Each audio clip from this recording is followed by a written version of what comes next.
That lesson is going to be on the transformative power of love. Reverend David?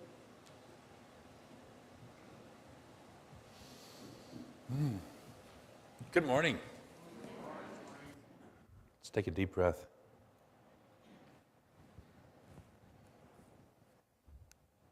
Lesson sounds so serious. I feel like a school marm or something like that.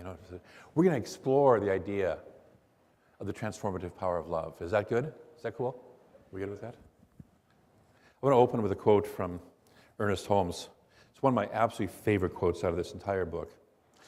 Love is the central flame of the universe, nay, the very fire itself.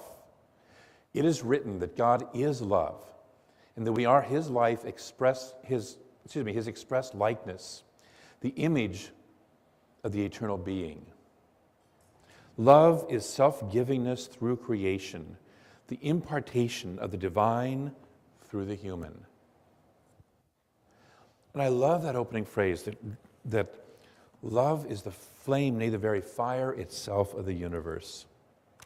So, when Reverend Sue invited me back, she said that the talk topic today would be, the transformative power of love. Would you like to talk about that? And I glibly just said, sure, that sounds great.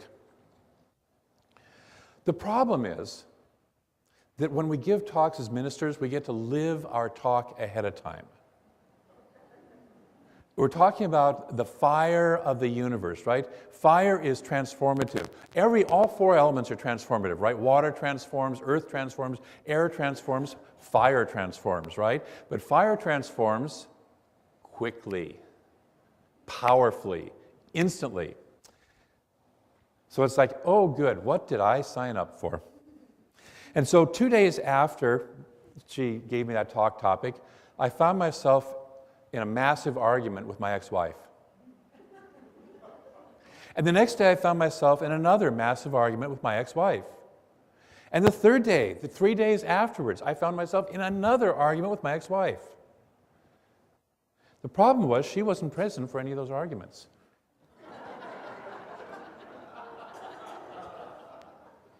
She wasn't in the room, she wasn't on the phone, she wasn't on the email. It was all in here, okay?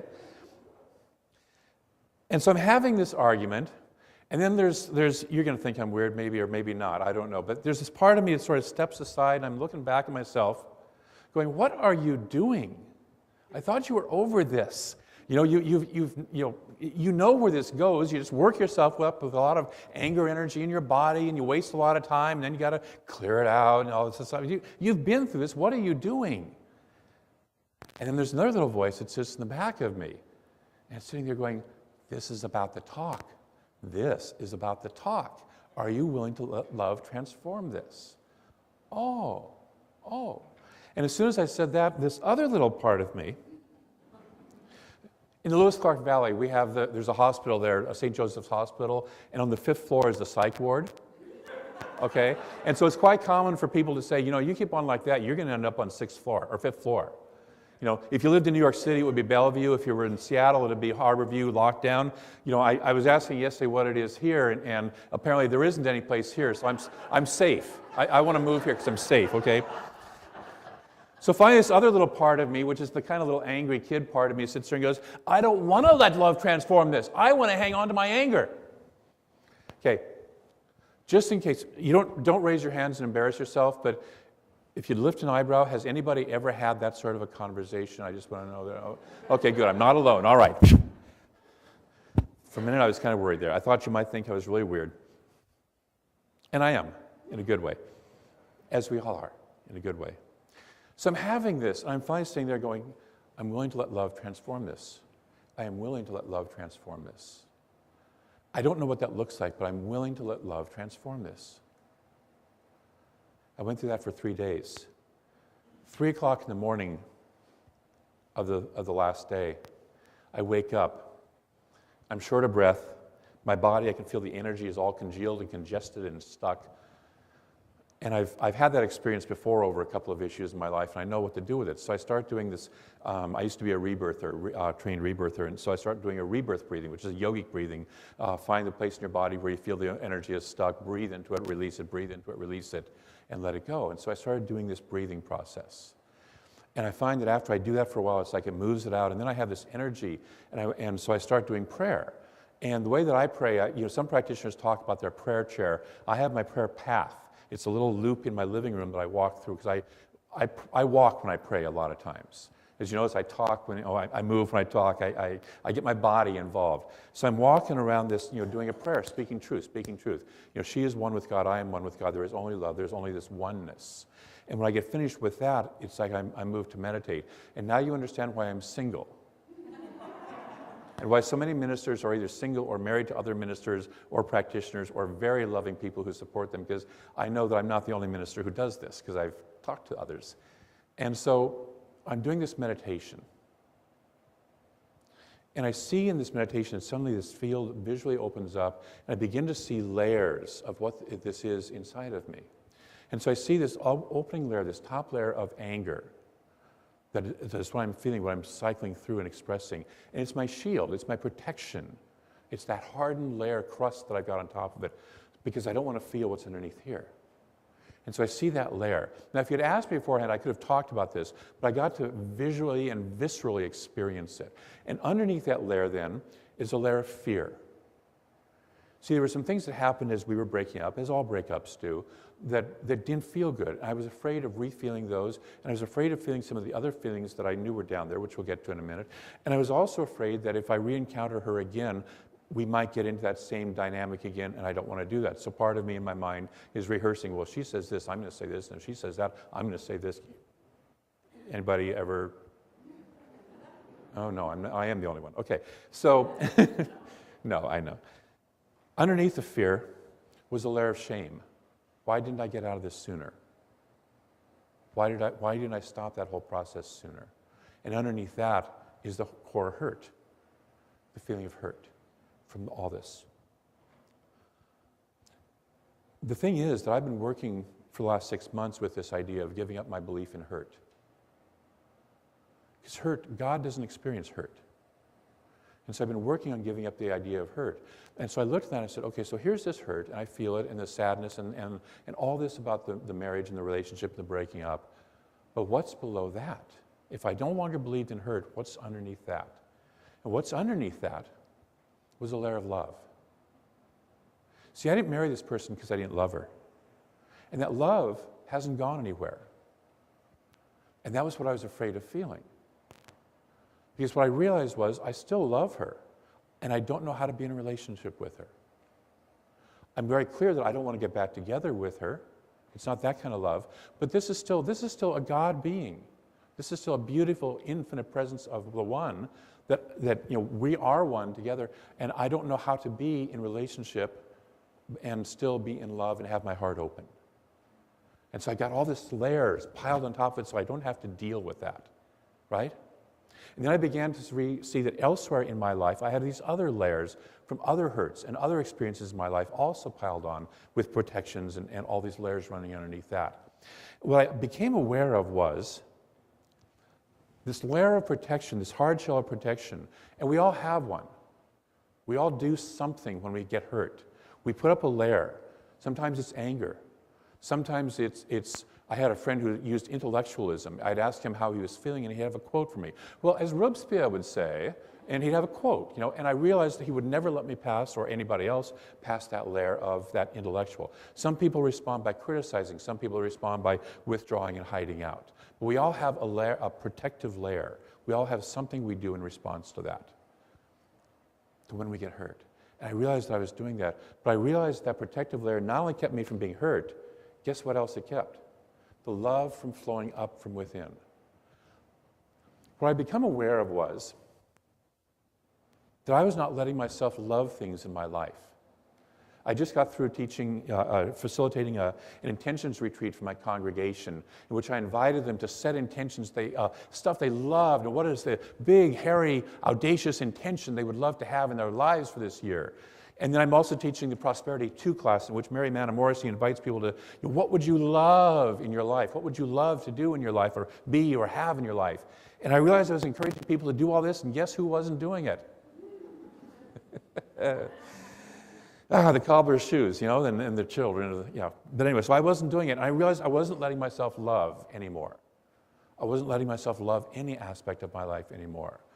And good things are happening in my life, and great things are happening in my life. I mean, the potential of coming here to be a minister is a fabulous thing, and there's other stuff that's wonderful, fabulous stuff happening, and I have this layer that I'm not letting myself feel.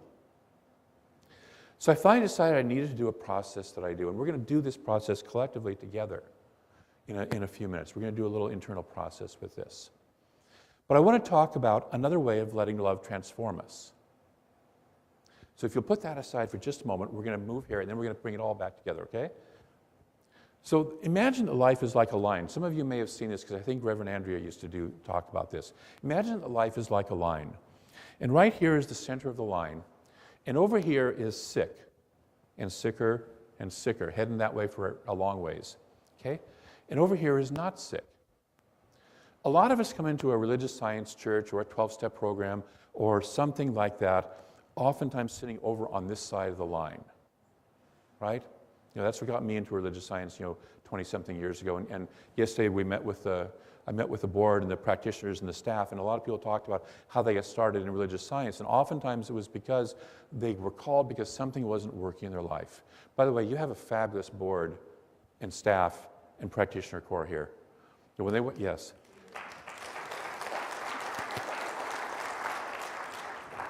We all went around and shared, what this teaching, what this church, what this center meant to us.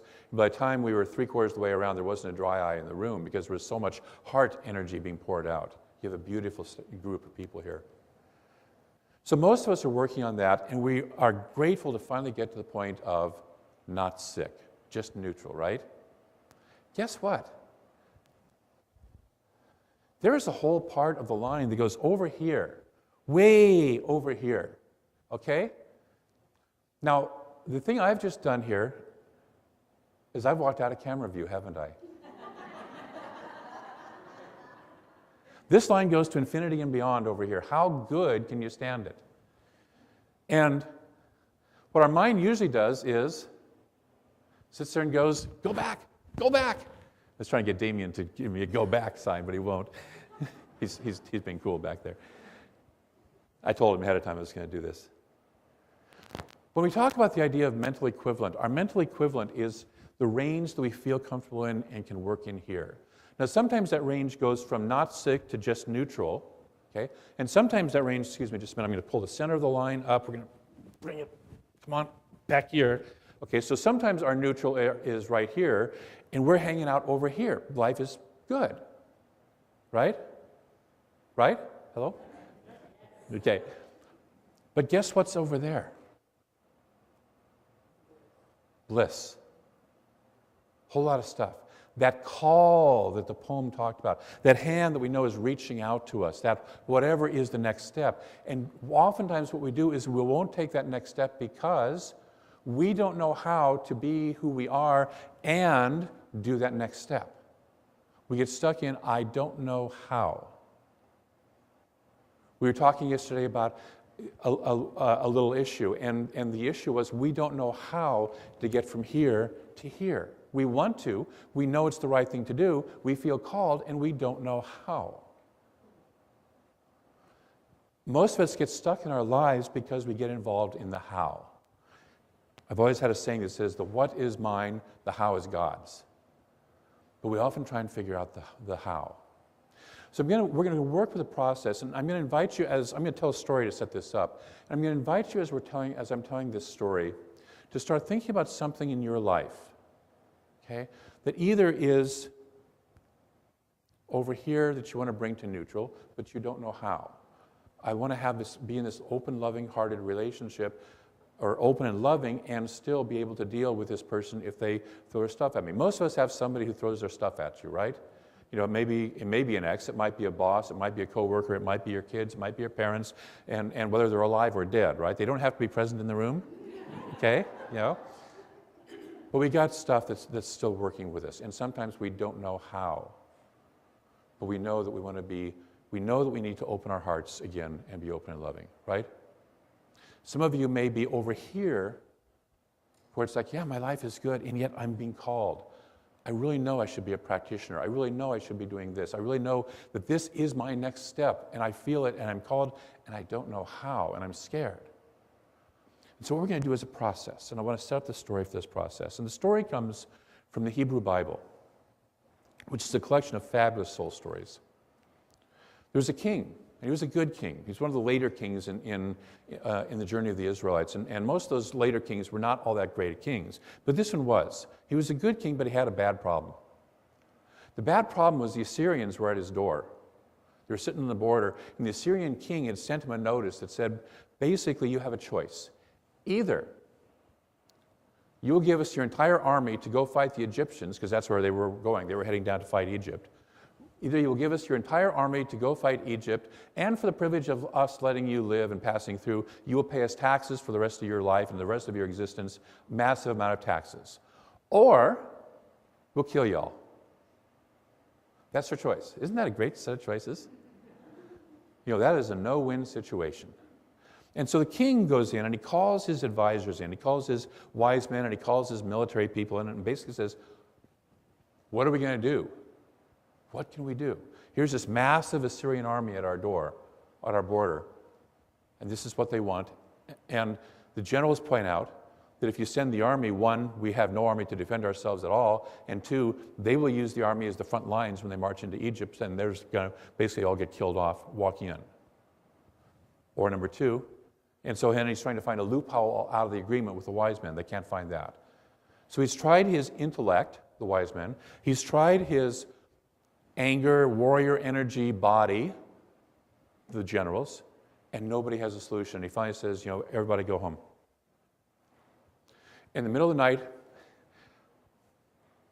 he walks down to the temple. Being the king, he has access to the Holy of Holies within the temple.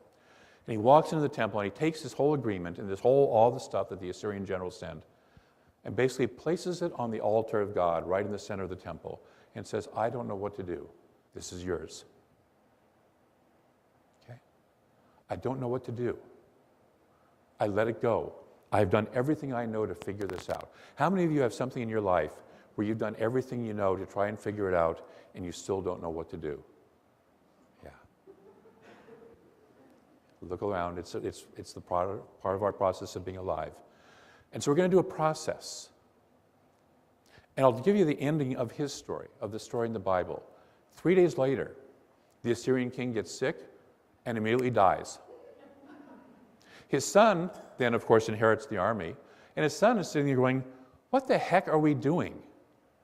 Why do we want to go down and have all of our best men be slaughtered by the Egyptians, get into a big old war that's expensive as heck, and do this? Let's go home and take care of our own property and our own land and use all the money and the time and resources to do that. And they turn around and leave. Now, the king couldn't have arranged that, could he? The king could have not made that happen. What we find when we turn something over to the infinite is, and when we turn it over to the transforming power of love, because that's what God is. God is love. And so when we're talking about letting love transform our lives, we're talking about letting that infinite presence that as you so beautifully put it, goes by so many names, transform our lives. And so the question is, are you willing to let love transform your life? So let's take a breath. Let's do a little closed eye if you're open, feel safe with that. Close your eyes gently. And imagine that thing that you've been wrestling with. And imagine that it's there in front of you. You can hold it in your hands. Give it a shape. Give it a form.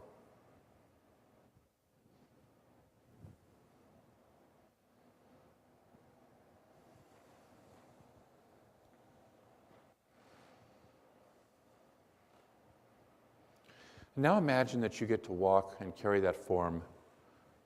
And you're going to move into your own sacred space, your own sacred temple. Allow yourself to walk into that space.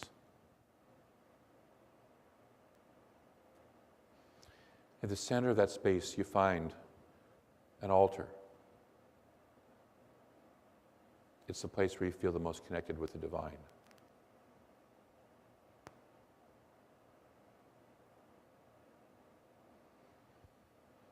And ask yourself, am I ready to surrender this? Am I ready to surrender that which I've been carrying and working on and trying to figure out? And if you are, place it on the altar of the divine. Place it on that altar of love.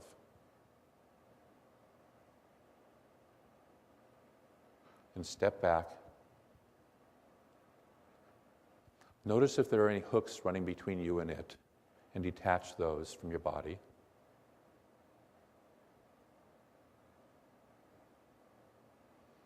And step back. Check once again, is there any more hooks that are hanging on, and detach those.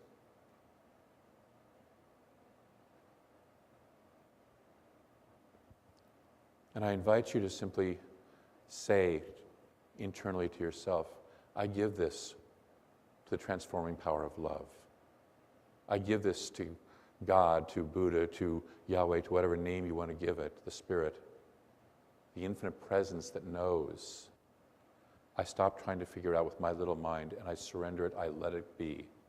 I give it. I place this on the altar of the divine.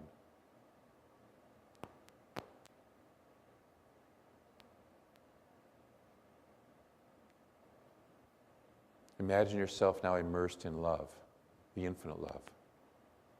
Imagine that immersed in love, that which you have placed on the altar, and simply allowing that love to move through you. You don't have to figure anything out. You don't have to try and figure out a solution right now. It's not yours anymore. You've let go. And taking that love with you, you walk back out of your temple, out into your sacred space, and very gently back into your chair here in this room. And when you're ready, very gently open your eyes, be fully present back here.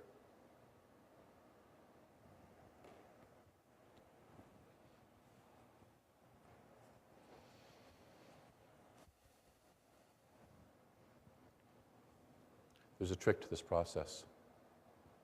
The trick is, don't take it back. If you're like me, tomorrow you'll start to think about something, or this afternoon you'll start to think about something, and you'll go back and you want to fiddle with it just a little bit more, okay? Because see, I got a mind that's got all sorts of, wonderful solutions and all sorts of options, and you want to fiddle with it a little bit more. Don't. It's the one caveat. Don't take it back. Leave it there, okay? I missed whatever that sign was. Thank you.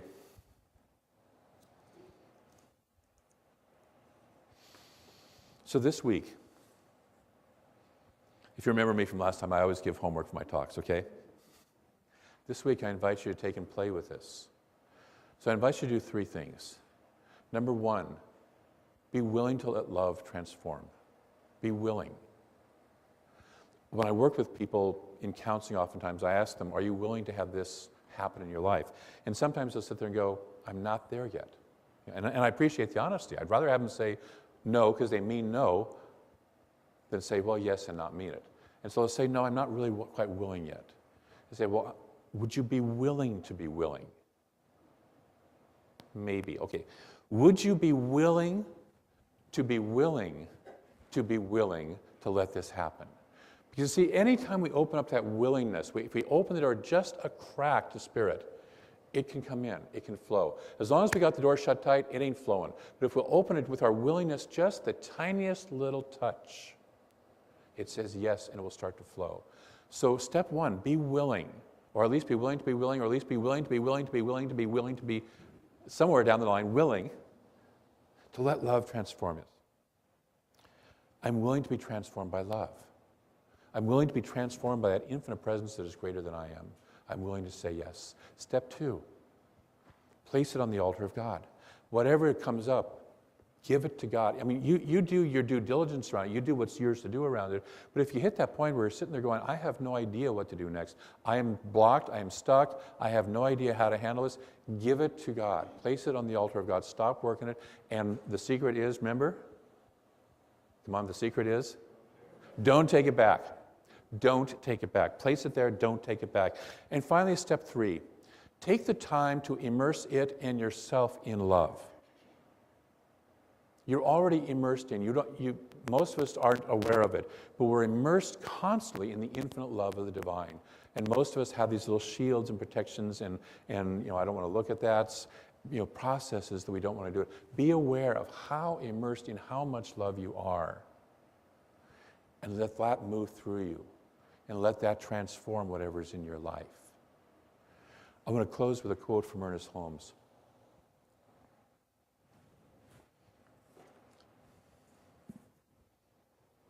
Reverend Sue and I were talking yesterday, and I want to thank you so much for giving me this wonderful talk title that gave me such an opportunity to grow.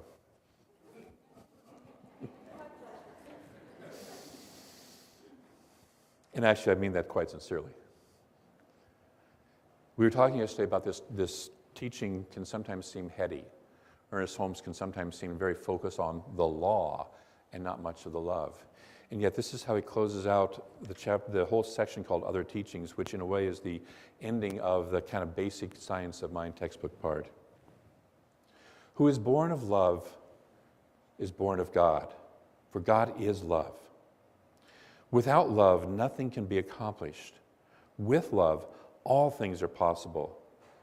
And when we love, our prayers are answered, and the gift of heaven is made. The gift of heaven is life and not death, love and not hate, peace and not confusion. And we enter into this paradise through the gateway of love toward one another and toward God. Love is greater than all and covers a multitude of mistakes. Love overcomes everything and neutralizes all that is unlike itself. Love is God.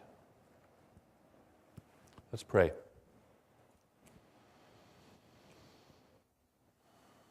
And so we moved to that place, we opened that place within us that is connected with that one infinite presence, that is connected with that which is love. And we rest in that for a moment.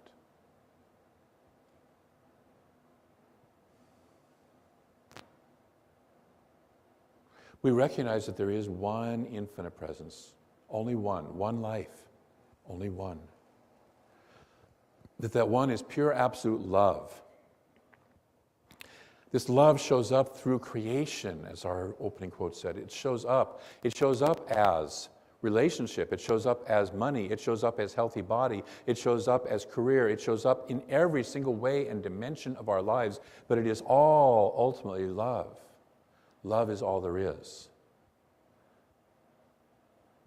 And so that infinite presence, that magnificent opulence of love is all that there is, and because it is, we have to be one of it. We are already one of it. There is no place to be outside of an infinite. There is no way that we or any situation in our life can be outside of God. So we recognize that we are, right this moment, one of it. We don't have to figure it out. We don't have to earn it. We don't have to do anything for it. We are that one infinite presence. We are that love. And so I speak my word that each person here, and each person who hears this word, opens to that love in a deeper and deeper and more beautiful and more powerful way and allows it to express through them, to heal what needs to be healed, to express what needs to be expressed, to create what needs to be created in each of our lives. That each of us is a unique, never before, never again expression of that love, of how it shows up on this planet, in this life. And we embody that. We let it move through us and we become that love. And we say yes to the full expression of that light, of that love through us, as us, into our lives. We know that whatever has been in the way before we give it to God, we let it be transformed by that love. Because love heals all. And so we say yes to that. So we become beautiful, open conduits of love as we were intended to be. And so in gratitude for the yes that is being said, in gratitude for the love that flows, in gratitude for all the good that comes out of that, and in gratitude for the Spirit within, behind, and as it all, I'm simply grateful, open-heartedly grateful. For this beautiful community, I'm grateful. We release this process, the how it shows up, into the law. We let that take care of it. We don't take it back. We let that infinite presence take care of it. And it knows how to manifest this in form and experience for in the most beautiful and perfect way possible. And it does so. And so it is. Thank you. On the back table, so if you want to know a little bit more about him in that way, but I think his very presence speaks for himself. And I welcome him to the platform now, Reverend David Robinson.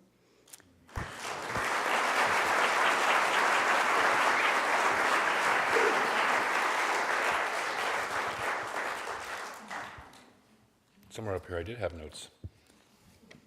There they are. Good morning. Good morning. So it's true, I do walk on water. I come from Seattle, it rains a lot, so you're always walking on water, right? So, you got that down. But just so you don't think I'm completely perfect, my daughter did show up, and so you can ask her the questions that you really want to ask. You know how your family is always they know the dirt, they know where all the skeletons are hidden, and so, I'm very grateful to you guys for coming here. Thank you so much. So our talk today is on the transforming power of love. And I do have to get my notes reorganized here slightly. I don't tend to use them, but just in case I want to refer to them, there they are. And I want to open up with a quote from Ernest Holmes, the Science of Mind textbook. One of my favorite quotes out of the entire textbook. Love is the central flame of the universe, nay, the very fire itself. It is written that God is love, and that we are his expressed likeness, the image of the eternal being. Love is self-givingness through creation, the importation of the divine through the human. Love is the flame, nay, the very fire itself.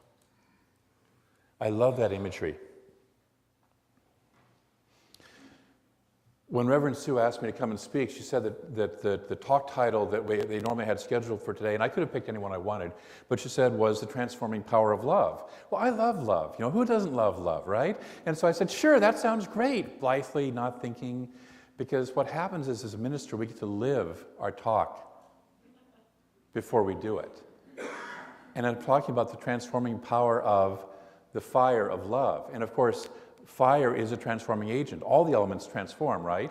Water transforms, and air transforms, and earth transforms. But they all do it slowly and kind of gently and over a long time. Fire, on the other hand, boom, right? I mean, you want transformation in a hurry, put fire on it, right? Yes? Yes. Okay, good. I just wanted to make sure you... That was my experience. I don't know, maybe you've had different experiences. And so, of course, 2 days after she gives me this talk title, I find myself in a massive argument with my ex-wife. And the next day, I find myself in another massive argument with my ex-wife. And the day after that, 3 days in a row, I get into a massive argument with my ex-wife. The problem was she wasn't present for any of those arguments.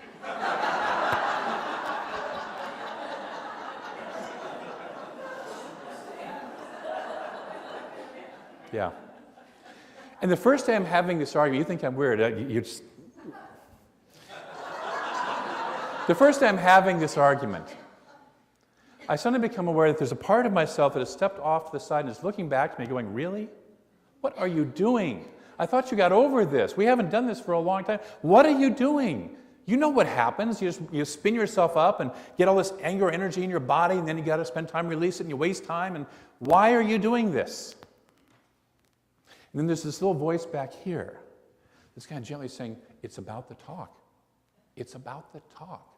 Are you willing to let this be transformed by love? Oh, yes. Yes, I am. And as soon as I do that, this little other voice comes out. In the Lewis Clark Valley where I live, there's a hospital there, St. Joseph's Hospital, and on the 5th floor is a psych ward. Okay? And every once in a while, somebody will say to somebody else, it's like, if you keep on going like that, you're going to end up on 5th floor, If you lived in New York City, you'd end up in Bellevue. If you were in Seattle, you'd end up at Harborview lockdown, And I was so pleased to find out there isn't a place like that here. So I will be left to roam the streets, and you will know where to find me. So there's this little voice that comes off to the side here going, I don't want to give in to love. I don't want to let love transform this. Anybody relate to that? Okay, good. First, thank you for raising your hand. First service, I asked them to just raise an eyebrow. They're a little more contemplative. And so, I didn't want anybody humiliating themselves, but I found out that I wasn't the only one who felt this way, or had this sort of conversation. So this goes on for 3 days and 3 nights, biblical. About 3 o'clock in the morning on the 3rd night, I wake up in the middle of the night, and I'm having shortness of breath. My energy in my body, I can feel it is all congested and congealed and stuck and like that. And I'm sitting here going, oh, great, And so I might have had this experience before, so I kind of had developed a process to deal with it. And so I started doing breathing. I used to be a rebirther, certified rebirther, and you do rebirthing breathing. And so I would direct the breath right into this place in my body where the energy was stuck and start to breathe it out. Breathe it out, get it going. And so finally the energy unsticks, and then I've got this massive flow of energy, and so I'm inspired to, and this always happens, to get up and pray. And when I pray, I tend to, like everything else, walk around while I pray. I'm not a sit in a prayer chair, call me kind of person. When I'm really into prayer, when it's really flowing powerfully, I'm a walk around. I have to move out of my place fairly soon because I'm eventually going to wear a little circle in the rug of my living room from where I do prayer. And so, I'm hoping you'll hire me before I get dinged for the rug. So. So I'm doing prayer. I'm speaking truth. She and I are one of God. She and I are the infinite love of the, love is all there is, all that stuff. I'm just speaking truth until it's deeply ingrained within me. And I can feel it grounded in me. And then at that point, I'm called to meditate. I'm called to sit and meditate. And you're beginning to understand now why I'm single. And why most ministers, or many ministers, are either single or married to other ministers, or people who are very tolerant of their weirdness in the middle of the night, because I know, because I've talked to some of my ministerial friends, that I'm not the only one who does middle of the night processes. And so I'm sitting in meditation and coming to this calmness, and all of a sudden I see this visual image. And I could have told you about this beforehand, but I saw this visual image, I got this aha moment, where I began to see what I was doing as layers underneath. And so on the top was this layer, this hard layer of anger. That was what I was experiencing with the arguments with my ex-wife, this hard layer of anger. Okay? And it was my shield, it was my protection. A lot of, my family history is such that, we are angry, therefore we are. Okay? My parents were like that, my whole family is kind of like that, and so I've done a lot of work to where, that's not so much my existence, but once in a while it comes up. My daughter can testify to younger years where I had not done my work yet. And so don't ask her about those. I'll pay you afterwards, okay? Whatever you want. The brownie. Yes, we'll talk about the brownie later. This hard shell of anger. Some people use criticism. Some people use intellectualism. Some people use just hiding out and not feeling anything. But we all have a process that we use that's our shell, it's our shield, it's our protection, right? Yes? Yeah. You can talk to me, it's okay. Underneath that layer was a layer of fear. What I was afraid of was feeling what was underneath that. I didn't want to go too much deeper. I wanted to hold it at a certain level. And I was also afraid because there were some things that happened in the closing of that relationship, that inner relationship with my ex-wife, that I did not want to experience again. And so my mind was rehearsing in case we run into each other again. Okay, so if she says this, I'm going to say this. And if she does that, I'm going to do this. And if she, anybody relate? Yeah, okay. So that layer of fear is hanging in there. Underneath that layer is a layer of shame. Why didn't I deal with this sooner? Why didn't I get out of that marriage, that dysfunctional marriage, sooner? Feeling embarrassed about that. And finally, underneath that is a layer of hurt, the real genuine hurt that I'm trying to protect myself from, that I'm trying to not really feel how much that actually hurt. Okay? So there's all these layers. The problem, and I love how the universe brings everything together, the problem was that for the last 6 months, I've been doing a whole process on releasing my belief in hurt. And here I am coming to a layer of hurt. And so I'm sitting there going, okay, so if I release my belief in hurt, then what's underneath the hurt? If that doesn't really exist, what am I really protecting myself from? And what I realized was, I was protecting myself from feeling the love that I actually feel for that person. See, I didn't marry her because I hated her guts. I married her because I loved her. Guess what? That love still exists. Now, what I found and what I came to realize was I love this person, and I have no clue how to be in relationship with this person. She's become somebody different than who I married. In my experience, that's just my experience. We're talking one perspective here. And I don't know how to be in a relationship with that person. And so I'm stuck in this place of how do I keep my heart open? How do I stay open to that love? And yet how do I not get run over by this situation? Anybody have something like that in their lives? Okay. How do I stay open? And how do I deal with this? And so that's why I realized that I was stuck. And I realized that as I saw this visual, I could also look around in this big field and see these other mounds from my life. Other hurts I put protective covers over. And I came to realize that as I used that for a shield, as I used that for a protection, not only was I protecting myself from this out here, I was blocking the flow of love that was trying to come up from here. I was blocking the ability of love to flow in my life. Okay? And it was interesting because I had also just recently become aware that this year I haven't really set any big intentions. And I just got through facilitating an intentions retreat for my congregation, which I invited them to have big, hairy, audacious intentions for the year. Do something you love, get in, like that. And then I'm teaching the Prosperity 2+ class from Mary Mann and Morrissey, and she's asking the question, what do you love? What would you love in your life? And I'm encouraging people, come on, what would you love in your life? And guess who's not practicing that? Yeah. I had not set a single intention for the year. Now, the thing is, I'm having fabulous stuff happening in my life. I'm living the life that I dreamed of and that I love. But I wasn't... You ever meet a person who, you ask them how they're doing, and I'm really happy? And you say, maybe you want to let your face know that? Okay? So I was living this wonderful life, but I wasn't letting part of me know that because I was having this shielded part of me that I don't really want to feel. Take a breath. I need you to take a breath. We're going to shift gears for just a moment. We're going to come back to this. How many of you have something in your life that's like that? There's a wounding, there's a hurt, there's something where you're sitting there going, I want to know how to work through this, and I don't know how to work through this. Yeah. There's another way to use the transforming power of love. I want you to imagine for a minute, you may have seen this metaphor before, that right here is, there's a line going across this whole room.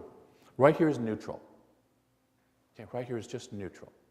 Over here is sick, and sicker still, and we can go for a long ways that way. I'm not going to go down there because I don't like that line.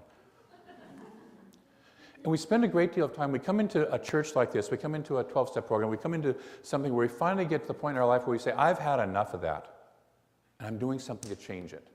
And so we show up at a church like this, hurt, wounded, trying to figure it out, and all we want to do is get to not hurting anymore, right? Yes? Yes. Thank you. And so we spend a lot of time and we get here.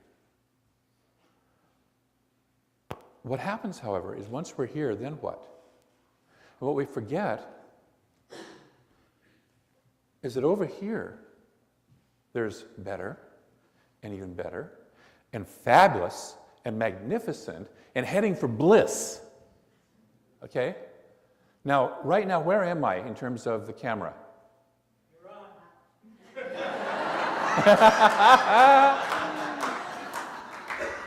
Michael's maneuvering the camera.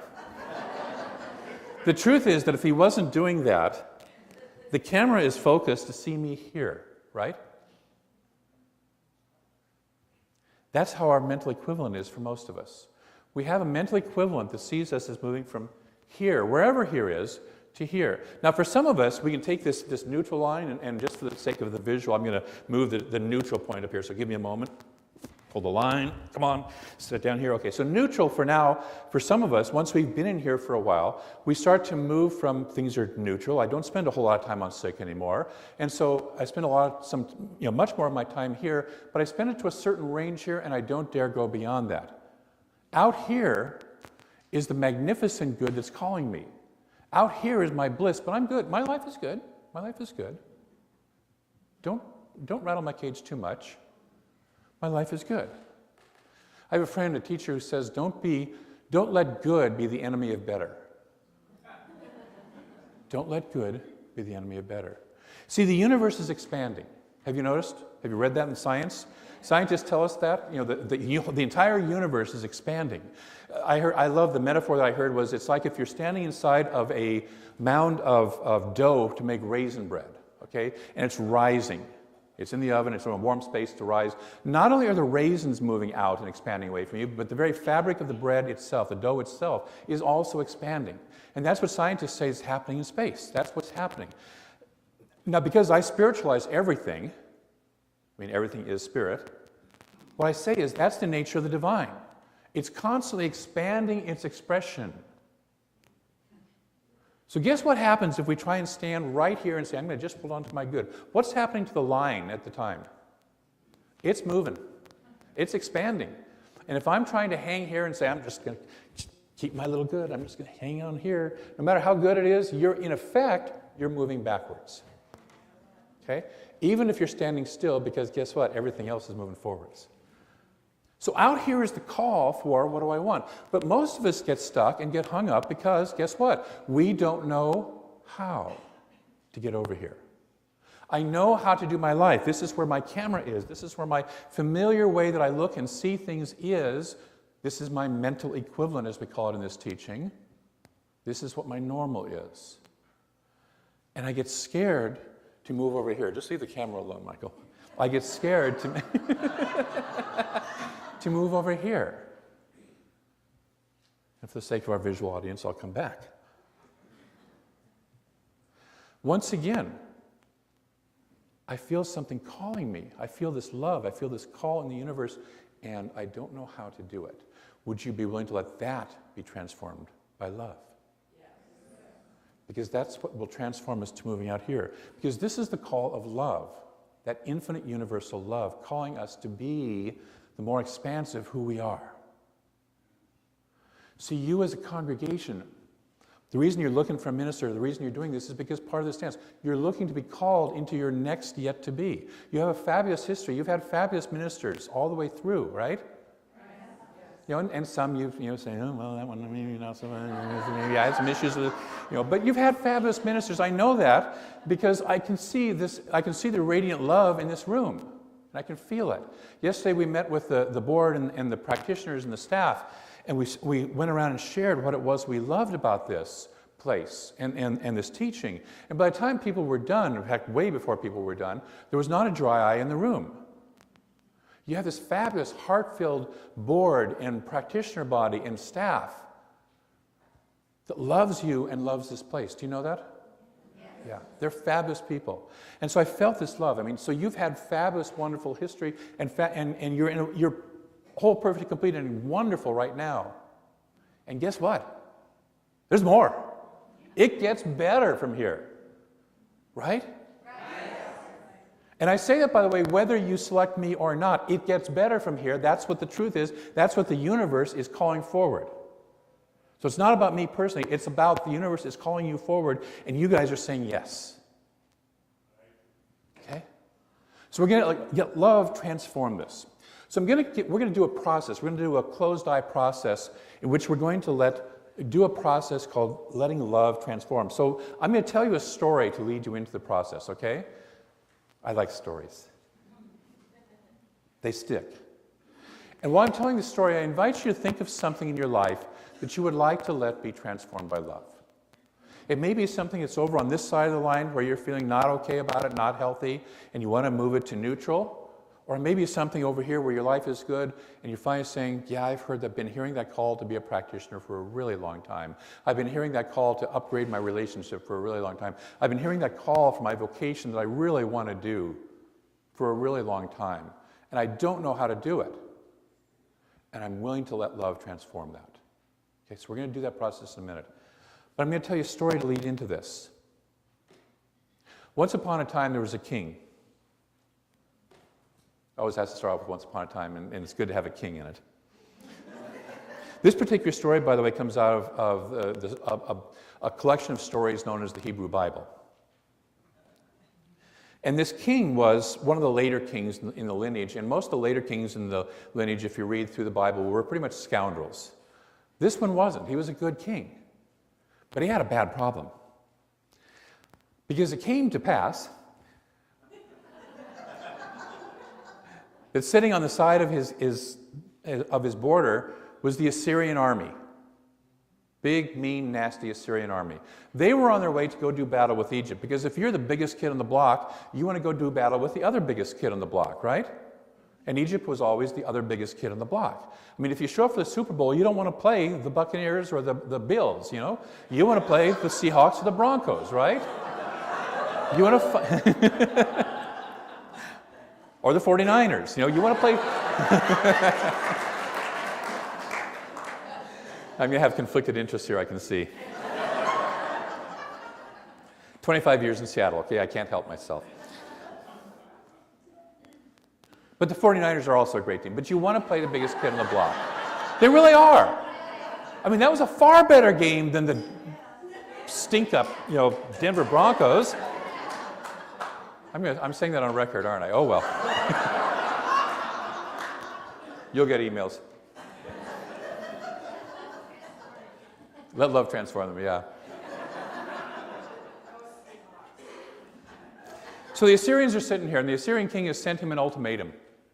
And the ultimatum is this: either, you have a choice, either you will give us your entire army to add to our army so they can go fight the Egyptians with us, and for the privilege of doing that, you will also pay a massive tax to us for the rest of your existence, or we'll kill you all. Isn't that a great set of choices? Some of you have choices like that in your life, or it feels that way, don't you? And so the king sits there and he brings in his advisors, he brings in his wise men, he brings in his generals. And he basically says, what do I do with this? This is a lose-lose proposition. No matter which way I go, I'm in deep, deep trouble. And so the wise men are trying to find a loophole in this contract. Is there some little way that we can niggle out of this? And they can't find a way. And the generals are sitting there going, it's like, we don't have enough of an army to muster to stand up against those guys. And by the way, if you give the army to them, what they'll do is they'll put them in the front when they march into Egypt, and they'll be the first ones killed. And so we will lose our ability to defend ourselves, and we'll lose all our young men in the army. No-win situation. So they work on this, and they work on this, and they work on this. You ever had a problem you just work on and work on and work on? You bring your best intellect, and you take your best action, and it's still sitting there right in your face going, you know, hi, I'm still going to get you, okay? So the king finally sends them all home. And he goes down at night, and he's a good king. He's in connection with the infinite. He's in connection with his spirit side. And so he goes home. He goes down to the temple, actually. He takes this contract, this ultimatum from the Assyrians. He goes down to the temple. And because he's the king, he's authorized to go into the Holy of Holies of the temple, the very center of the temple. And the Jews thought that God lived, their God, Yahweh, actually lived right there, was fully present in the temple physically. And so he goes down basically to meet God. In the middle of the temple, in the center of the Holy of Holies, is a big stone altar. And he literally takes the contract and he places it on the altar. And he says, I don't know what to do. He gets down on his knees and says, I have no clue what to do. I give this to you. I have no clue. I'm willing to be let this be transformed by God, which is love. I'm willing to let this be in your hands. I'm willing to release it. The story goes on that 3 days later, the Assyrian king takes sick, and within 2 days, he's dead. And his son comes up, as now the new leader of it, and basically says, what the heck are we doing? Why are we expending all these resources and all these people and all these men to go down and fight Egypt, get half of our army slaughtered? Even if we win, we're going to be hurting. Why are we doing this? Let's go home and take care of our home. And goes bye-bye. The army literally turns around and leaves. Now, the king could not have orchestrated that, right? There was no way he could say, could you guys just go home? The Assyrian king would have said, yeah, I don't like that answer. We're going to kill y'all. We turn it over to God. And so what we're going to do is we're going to walk through a process in our minds of doing exactly that same thing. So I want you to imagine, if you will, whatever it is that you want to have transformed by God, whatever it is that you would like to have transformed by love. Give it a visual shape. Give it a visual shape. And if you want to, gently close your eyes. Take a breath. You struggle with this thing for a while. Just notice that you have energy about it, and just breathe the energy through. And imagine that you can walk from where you are right now into a deep sacred space. Your sacred space. Your temple, where you feel most connected with the infinite.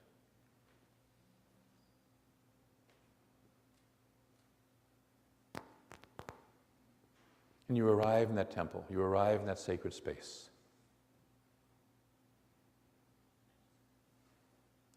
And in the middle of that sacred space, you find an altar.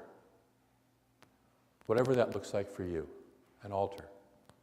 A place where you can put whatever you want to and turn it over to the infinite. And so imagine that you take this problem, this challenge, this situation, this form that you have, and you place it on the altar. Imagine that you find all the places within your body where the energy of that resides, and you literally pull the energy out of your body and place it on the altar. Notice if there are any hooks still remaining, if there's anything else that's still hooked into you from that, and you unhook the hooks and leave them on the altar. You take a step back in your mind and notice if there's still any more lines or hooks or connections to that, and you take those out and you put them on the altar. And you step back and you open to the immense, infinite nature of the universe. The infinite love. That fire of transformation that Ernest Holmes talks about. And you say, I'm willing to have this be transformed. I surrender. I give this to you, to that. I give it to you. You handle this. I have no idea how anymore. I've done my very best. And I let it go. And I give it to you. I give it to God. I give it to love. And I let love transform it.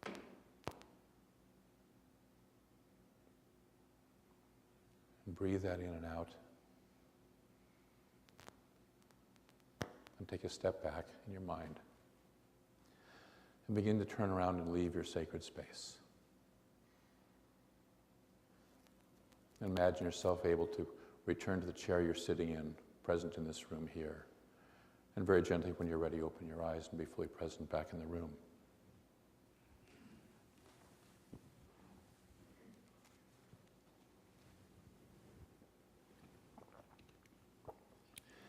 There's a trick to this.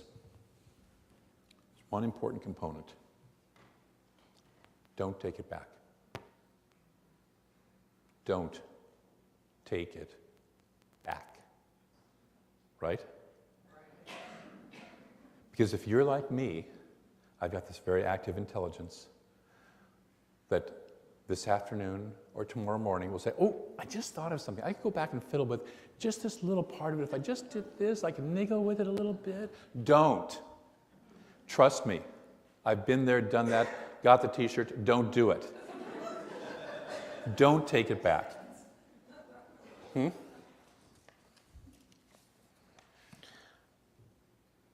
The other thing I'll invite you to do is immerse it and you in love.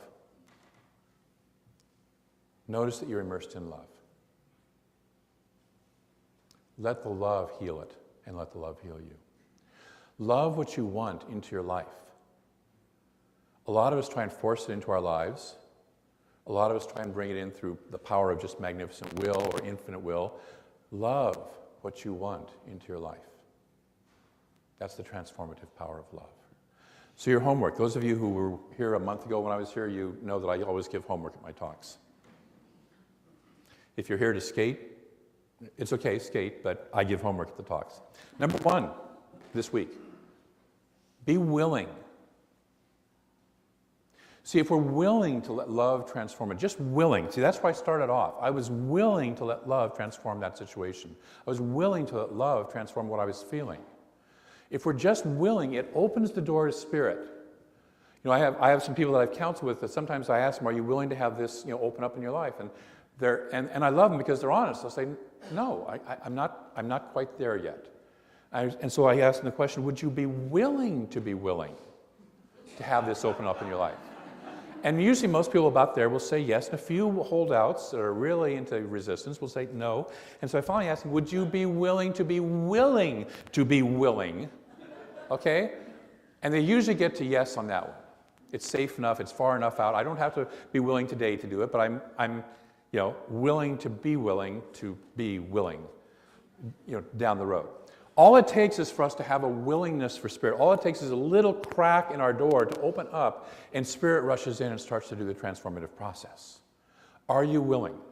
So that's the first assignment this week, is find things in your life that you've been stuck with, and would you be willing to let love transform that? Second step is, when you find something that you're stuck with like that, put it on the altar. Give it to the infinite. Give it to love. Give it up. Stop trying to work it. Stop trying to figure out the how. Yours is not the how. Yours is the what. God's is the how. We don't have to know. Most of us don't know how. We weren't born knowing how to walk, right? We kind of had to figure it out. But there's a process within us that knows how to do this. Most of us, if we plant a tulip bulb last November, don't know how to make that tulip grow, as in, go into the seed and pull the plant out. And you can you do that? I can't do that. I'm not very smart, but okay.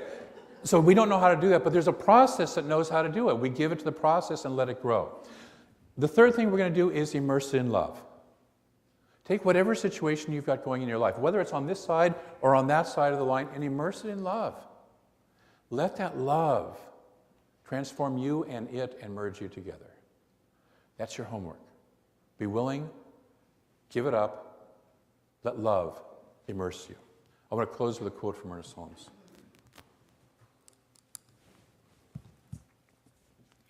I love this quote. It actually closes out just this one whole section of the Science of Mind textbook. Who is born of love is born of God, for God is love. Without love, nothing can be accomplished. With love, all things are possible. And when we love, our prayers are answered, and the gift of heaven is made. The gift of heaven is life and not death, love and not hate, peace and not confusion. And when we enter into this paradise through the gateway of love toward one another and toward God, love is greater than all else. Love is greater than all else and covers a multitude of mistakes. Love overcomes everything and neutralizes all that is unlike itself. Love is God. Let's pray.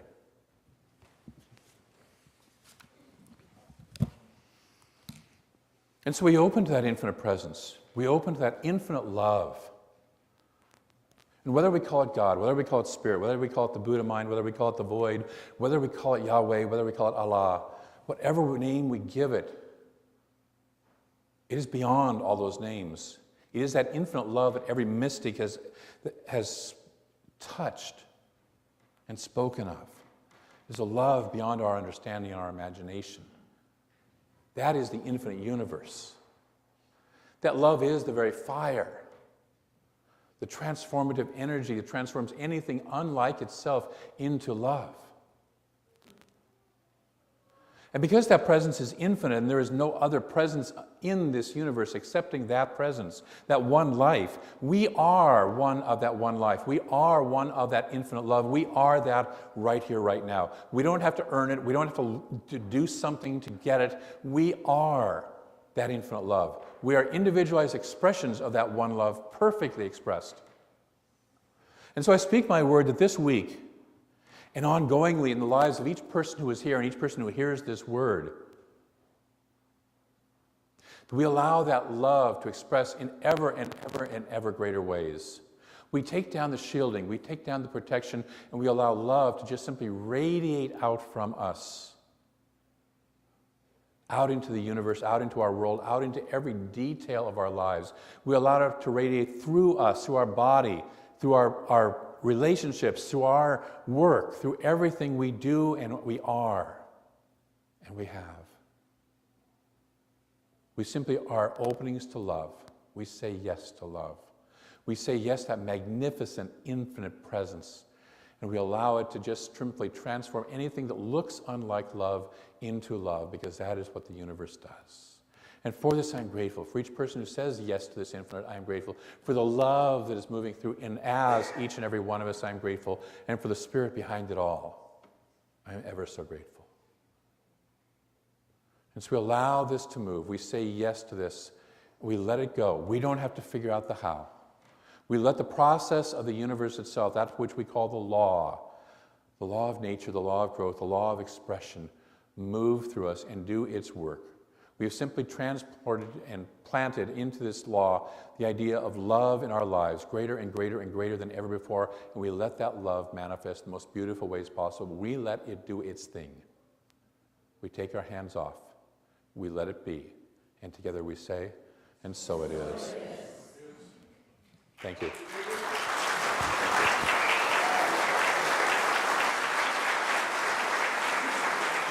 As well as on the board. And so we want to take this opportunity to have a conversation with Reverend David. And hopefully it won't be a grilling. I promise you it'll be very compassionate questions. But there's a few ground rules I'd kind of like to just lay out, and that is... Rules? There's rules? Yeah. Every answer has to go through me first. Yeah. But actually, we have two mics. Michael's going to have a mic, and Marilyn's going to have a mic. So if you have a question, even if you don't like mics, if you could speak into the mic, because everybody can hear the question. And I think that's really important. And then we'll ask Reverend David to speak into the mic for his answer. Yes, sir. You can do that. No. Speak into the microphone. And we're going to go about an hour or hour-ish, and we want to be respectful of that time. So I think to get started, let's kind of set the mood and kind of go into prayer to get started. And so let's just close our eyes.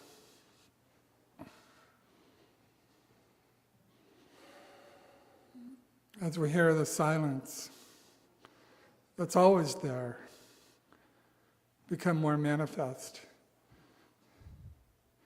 And we feel in this very moment the love of this center, the love in this room, and we know that it's the one God, the one Spirit, the transforming love that's ever present in this room and in each and every one of us. And so we come to this session, this question and answer session with Reverend David, with a clear mind, a clear heart, an open mind and an open heart, and the consciousness to know that God is flowing in and through each and every one of us, and that the questions that arise and the answers are received with respect, with love, with an open mind. And we allow the answers to penetrate and to work through us. And most importantly, we allow this community to become even more bonded as we share our hearts during this very important session. So I know that with great gratitude, I know for each and every one of us that we are so blessed to be in this center, blessed to be together here in this moment for this session. Blessed to be alive on this planet. And we know that all is good. So I release this treatment into the law, knowing absolutely that it is so. And together we say, So it is. so it is. So we're going to start off with questions. Marilyn's got a mic. Mike's got a mic. And so, Welcome, Thank you. Reverend David. I can relate to the Seattle jokes. I lived there 30 years myself. Good. But what my question is what do you see as the role of music in the center and in your services? I don't believe in music at all. And so I think that the entire choir and music team should just be banished. No, I'm totally teasing. I'm sorry. You should know I have a little playful, impish side of me. So, and we're laughing over here because that was the exact question she asked yesterday during the practitioner and board meeting. So, to me, music is a massively important part of any service. Music speaks to the heart. And so it gives us a heart energy that oftentimes the talk can't give. And I see the two of them as dovetailing together ideally and working. In my current church, I'm the music director and the minister both, and everything is recorded. So I always very thoughtfully put together what's the music that I'm going to be playing. And it's a CD that I just line up all the tracks on the CD and play it sequentially through as we go through the service. But it's very important to me to find out, to have music that really complements and emphasizes and brings the heart, or the talk into the heart. Whoa. Hi. I thought you said I wouldn't be grilled. You didn't say anything about roasted though, right? Or basted, or poached.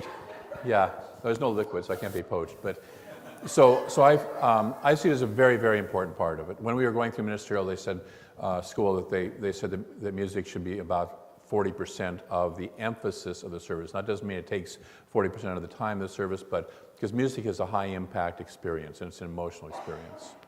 So it's very valuable to me. Does that answer? Okay. And I have to laugh. I was realizing when I was coming down here, I was going to make a bet with Reverend Sue. I said, I bet you the first question asked will be either about the choir or music.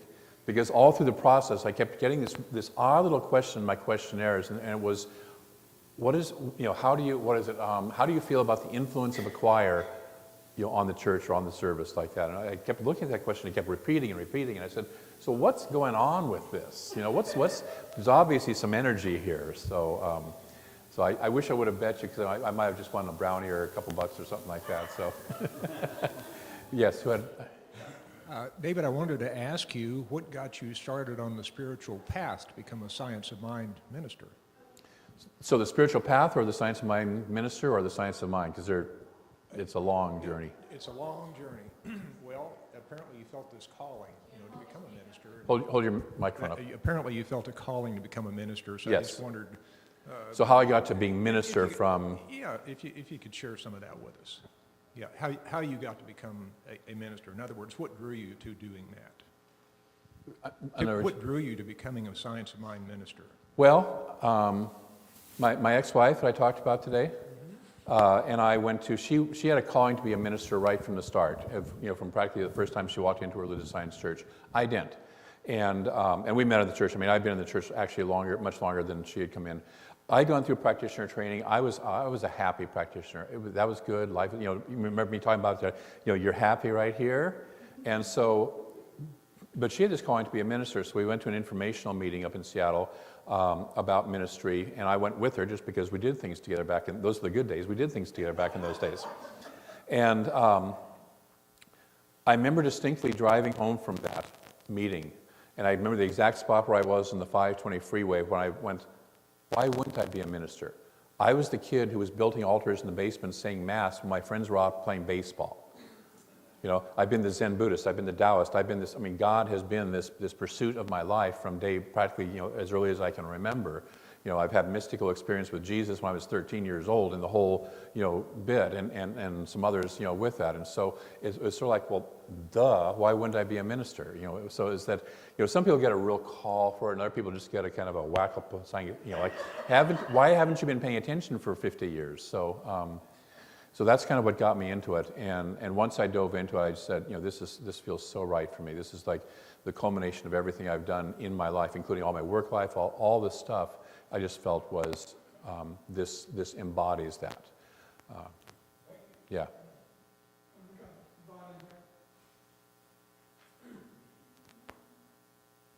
I was just wondering, what do you do with your center outside into the community? And I know you've been here already a few times, and what you may be thinking about doing with the center if you were to be a minister outside in the community. We have something going on now that we do Shoes for Souls. Mm-hmm. So I'm just wondering what your outreach, what are your dreams about outreach? So I love, so you should probably know that I come from the CSL Seattle Church. I think most of you kind of know that, which is a humongous church, okay? And it's not quite as big as it used to be, but it's still quite a humongous church. And they have a very active out in the community doing stuff. I mean, they send people down to New Orleans to rebuild houses following Hurricane Katrina and all that sort of stuff. So that's my idea of how a healthy community should function. You ask me what I do in my community, and I try and nudge them to do something in the community, and that's just not their particular, bailiwick. So I missed that, and it was actually, when I started reading the bio about this place, it was one of the things I said, my God, they've got a SAVA committee and this whole process, and they're doing things out in the community, and part of me just went, oh, thank God, these are people who get the teaching, because the teaching is to take it in and improve our lives, and then to outreach into supporting other people.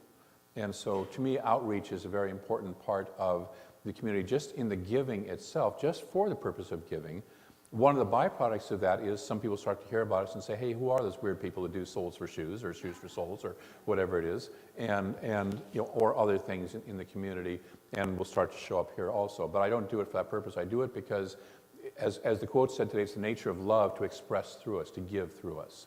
So to me, it's very important. David Alexander, who's the minister for the Portland church, they were going through a process where they were potentially going to lose the building that they had been in for a number of years. They wanted to buy it, and in order to buy it, there was some weird stuff that happened from the owners of it and stuff like that, and they were in this whole place. And he said, what came to him was something that he was taught a long time ago. Whatever issue you're having a problem with, give into that domain. So he started his community doing a lot of stuff, working to build homes and working with that home theme into the Portland community.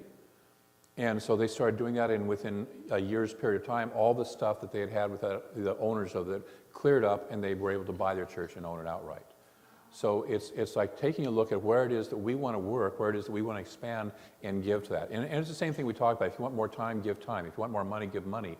If you want more creativity, give the creativity you have. So I very much believe in that giving nature and that expressing into the community. What do you see as your role in inspiring SEVA, volunteer work, in the church?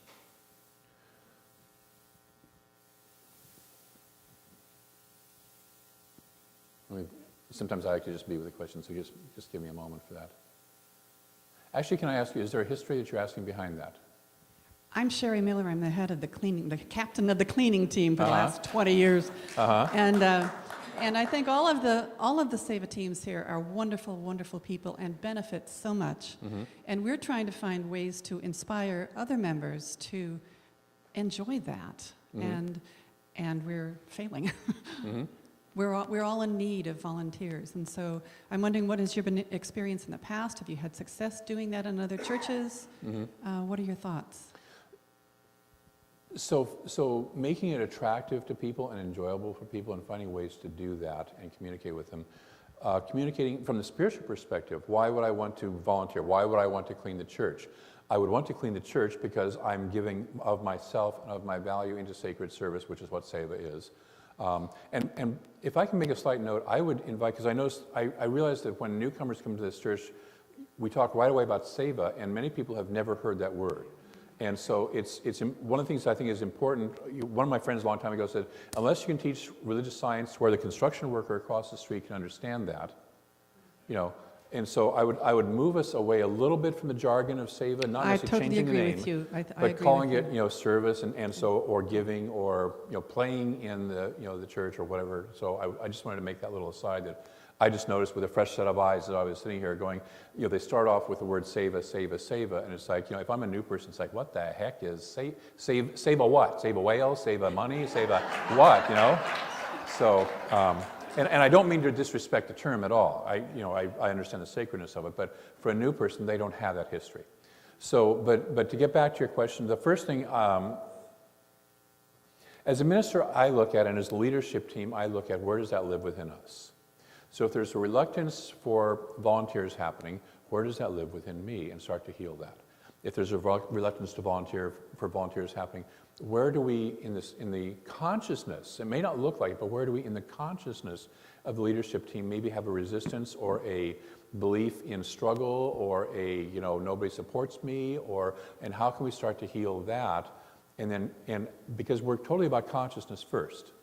And so opening up the consciousness of the people who are already doing it to find out, you know, how can we lift the ceiling of that? How can we lift and make it more open and more welcome? What do we need to heal? Because oftentimes we're going to bang it against that same wall. You know, so like what I talked about at the talk today, we put it on, you know, we release it, we let the infinite transform it. But that happens with an internal process. But I also believe very much in, as the spiritual leader, in talking about giving and expressing, and then also playing with the Seva team myself. So you've been on leadership teams before, or volunteer teams Oh, yeah. before in churches? Oh, yeah. So you're leading by example? Oh, yeah. Always. Great. Always. Thank you. Yeah. That does not mean I'm going to spend every day on every team every time. Just, yeah. But yes, getting involved, leading by example. Hi. Hi. I'm going to go a little bit different direction and tell me a little bit about how you recharge yourself, what you do for recreation or hobbies, or how you stay vital. So I love to walk currently and do hiking. When I was here, I'm really crackling, aren't I? When I was here last time, I drove out to Weaverville, and I also like to just go for drives. Who was I talking with recently? But I love cars, and so I love to go for drives. And it just settles my mind. So it's like I drove out there, I drove through the forests out there, and where I live, it's all barren, rocky stuff. And I'm a kid from the west side of the Cascades, you know, Portland and Seattle is my home turf. And I like trees. And so, you know, and just even this town has more trees than what I'm used to in the town where I'm living in currently. And so, and driving up into that, it was just, I just felt so at peace and at home. And so it's spending time in nature. It's spending time in walking. You know, it's getting out and listening to good music. I happen to like jazz and classical, and you know, listening to you know, good music that inspires me, and some folk and stuff like that. So, and I like to cook and I like to garden. I'm a decent cook, right? There we go. So that's kind of what I do to recharge myself, as well as, of course, spiritual practice and stuff. And once in a while, take a vacation and get the heck out of Dodge, you know, wherever Dodge is. You know, I just had the blessing of, I actually took my first vacation in 2.5 years from my current community and went to a friend who has a summer home or vacation home on Shaw Island up in the San Juan Islands of Puget Sound. And I couldn't get internet connection, and there was no TV and all that stuff. And so for the first 2 days, I was going like, you know, and then everything settled down, you know, and it was deep. So Let me just add to it briefly. What do you have in place that tells you that, oh, it's time? I need to take a day off. I need to be gone for 2 days. I need to take a week. I usually pay attention to body, how gummed up am I feeling in my body is really what it is. And then I also pay attention to what's happening out here. You know, I very much believe that whatever is happening out here is happening within me. And so I start to notice if everybody's feeling a little testy and everybody needs to take a break and everybody needs to take a breath, probably the first person who needs to do that is guess who? And so, you know, that's kind of what I watch for. So, but I'm usually a pretty good monitor of my body. it's like last time that I was here, I talked and I did the workshop, and the truth was I hadn't had much to eat that whole day until after the whole thing was over. And I basically went home and is it Marlene? Yeah, and I just looked at her and I said, I need a nap. And I just, hit the couch and fell asleep for 2 hours, so to me it's kind of an ongoing, I just pay attention. There's no one big thing, but I pay attention. Thank you. Thank you. I have a comment and a question. Yes. My comment is, you had me with the pink shirt. Thank you. It takes a brave man. I had my And- colors done years ago by a friend of mine. She said, pink is your color. You should really wear it. It makes you look great. So, And my question is, have you heard about the summers in Reading?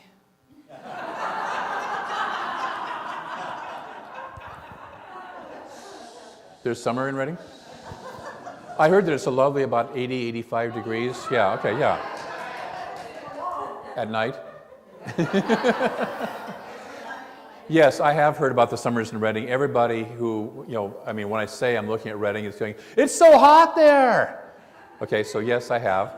And it's interesting because everybody says, well, you're from Seattle. How are you going to handle that? And even my congregation, when I let them know that I was looking at this church and probably going to move, they're like, but where I live right now, we get several weeks in the summer where it runs between 95 to 105 on a consistent basis.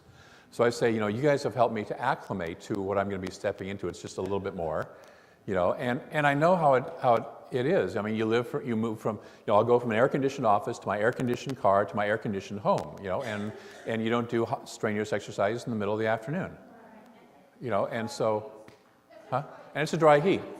I would much rather be here than I would say in Florida where it's 85 degrees and 85% humidity. I've been in that before, and it's like, you can have that, thank you so much. But I don't mind dry heat. I lived in LA for 5 years, by the way, in this process. I'm not just a Pacific Northwest kid.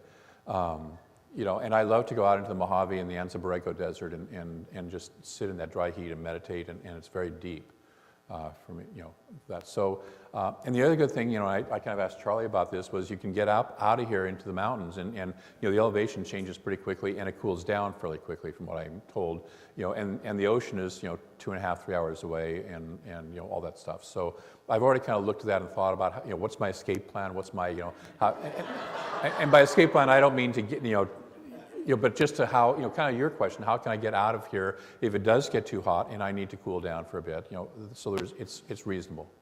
So I'm not afraid of it. It's interesting because I was driving to Portland, and I was considering, originally I was considering the church over on the coast, Eureka. That was my, What?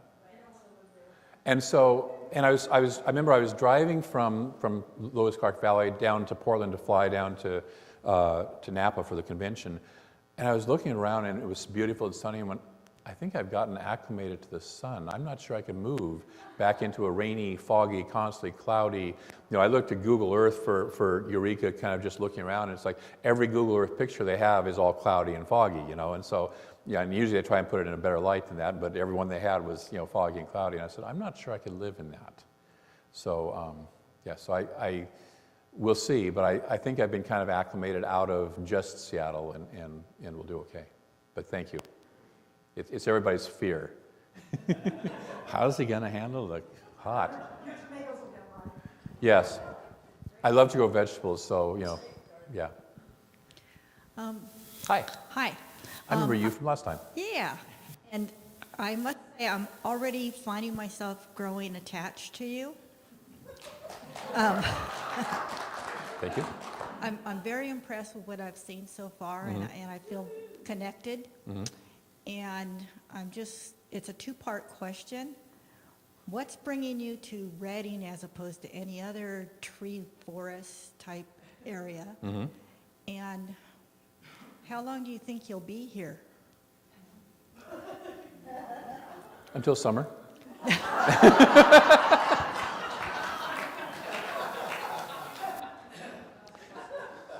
So how did I get interested in Reading? Is that kind of what you're asking? Okay. How did you get interested in Reading?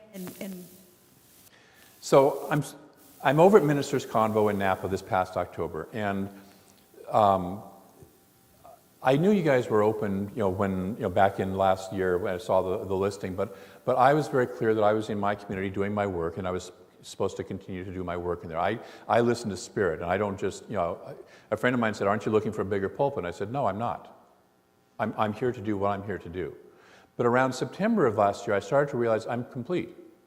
I knew when I moved over there, I had a little voice that said, you're going to be here about 3 years, maybe 4, but probably about 3 years, and I'm just coming up on my 3-year anniversary there. And so I was starting to kind of notice that I was getting some divine discontent to move.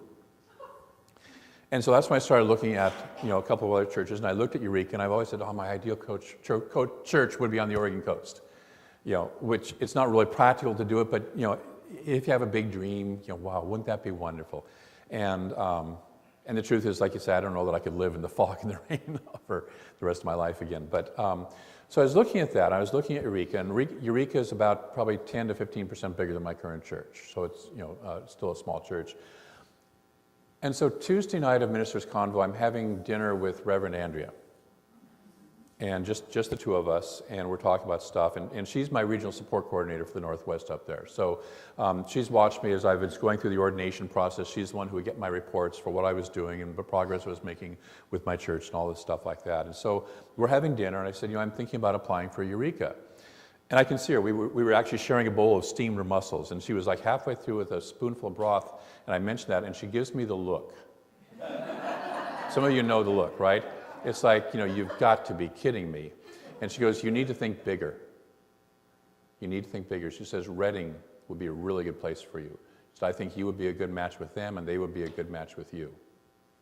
And so that's what put it on my radar. I'm sitting there going, it's like, okay, so do you think I'm ready to jump from a 30-person church to a 200-person church? And she goes, absolutely. She said, you've just done the hardest work you're ever going to do as a minister. Because we were just talking at lunch, it's like, my congregation is the size of your choir. Okay? And that's what I speak to every Sunday.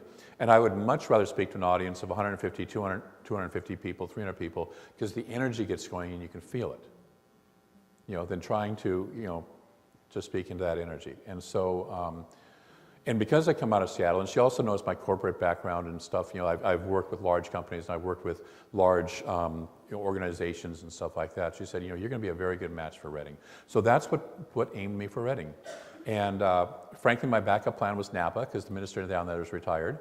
But I kept listening to Spirit, and I kept saying, no, Reading. And so I very much listened to Spirit. Where am I supposed to be? And that's why, I landed here. And it's from the moment I landed here, a month ago, it has felt right. And even before that, it was feeling, right. And that's why I'm here. It's like, this is where I'm called to be. I don't really have a backup plan. So, and as far as how long I'm going to stay here, what I said to Reverend Sue and Reverend Mary when I was talking to them was, I'm looking for a place to settle and have this be, my main ministry for the rest of my years in ministry. I probably don't have the 26 years that Andrea and James had in me, because I'll turn 63 next month, just to, let you know. And so I probably won't be at 89 years old still, at the pulpit, But I'm looking for at least in the 7 to 10 year range, for something like this. So that's kind of what I'm looking at. That's what I'm hearing inside of me. At least that, and then it's sort of like, and then we'll check in and see what's going on beyond that. So does that answer? No. Great. That makes me feel a lot better. Good. But-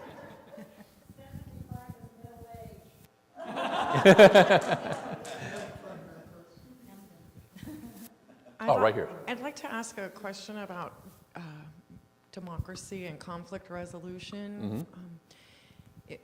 Hypothetically speaking, if there's a group over here of 14 people who are kind of board members, staff members, top chiefs, and yet there's 200 people over here who want to go a different direction than maybe what those 14 people wanted, what process would you use to decide how to proceed? I like a touch football game.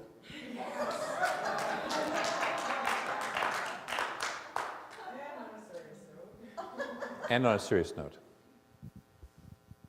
So let me ask you, so is that a hypothetical question? Leave the microphone with her for a moment, please. We're not finished. Because one of the things you'll find with me is I don't do hypotheticals, let's talk about your life, okay? Or the reality of what's going on. So is there a feeling that something like that is happening? In the past. In the past, okay. Yeah, not necessarily right now, but in the past.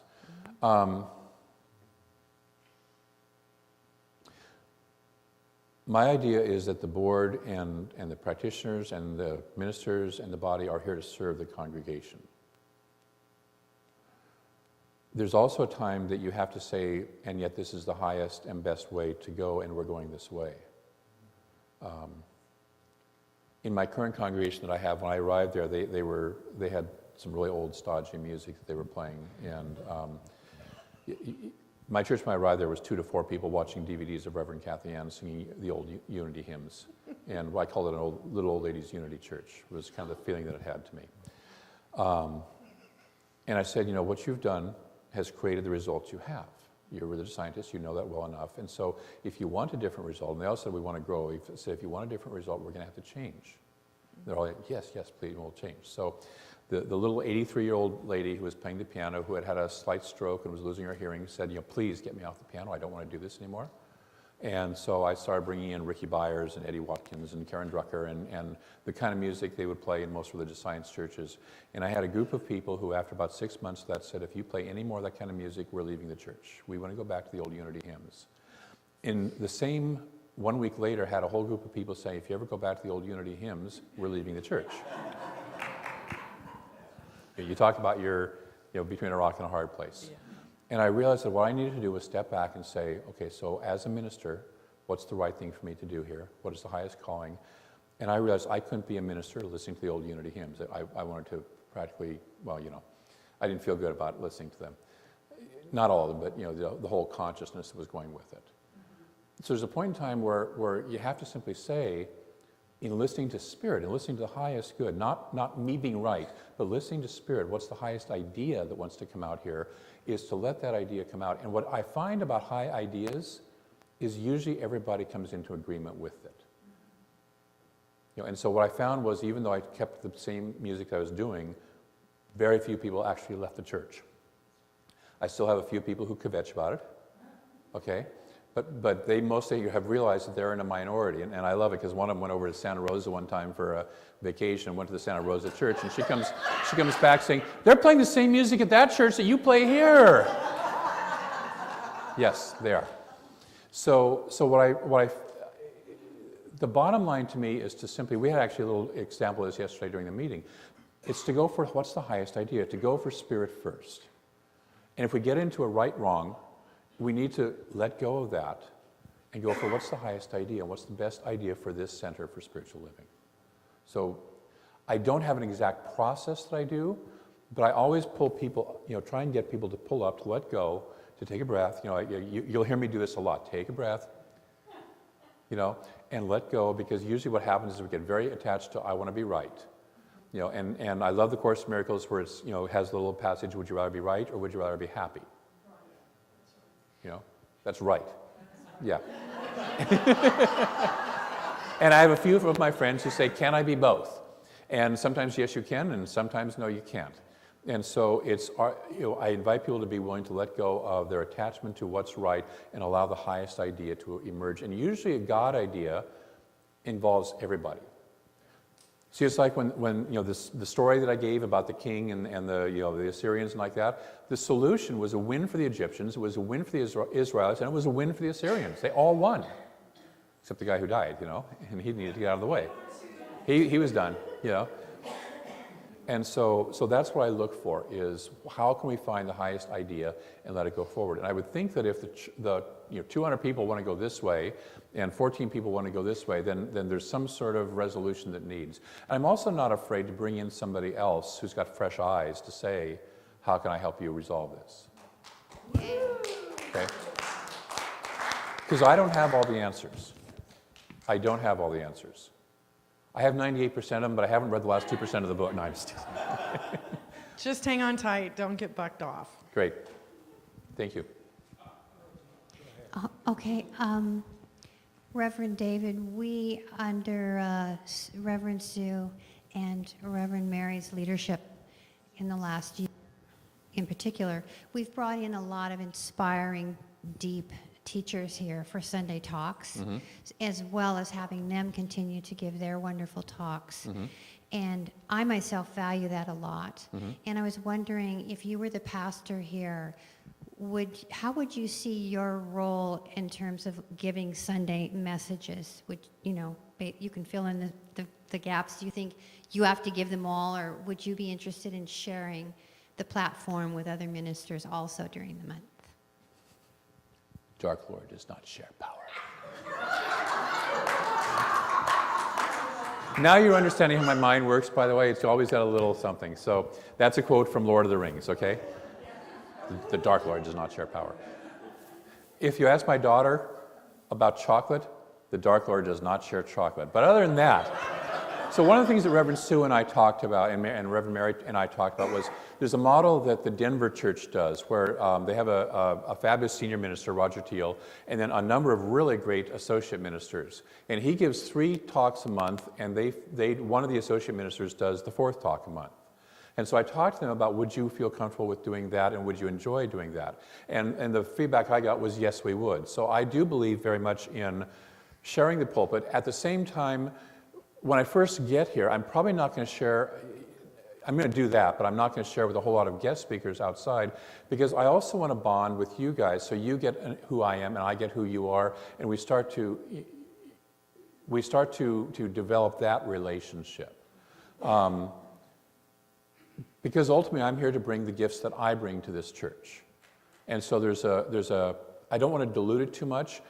On the other hand, I'm not afraid of, I've had a number of guest speakers over at my center, because it's like, it's the old thing, and Reverend Sue and Mary can speak to this. It's like, they can say the same thing to you and the same brilliant things to you, and you sit there and go, that's nice. And then somebody else walks in and says exactly the same brilliant thing to you that they've been saying for years.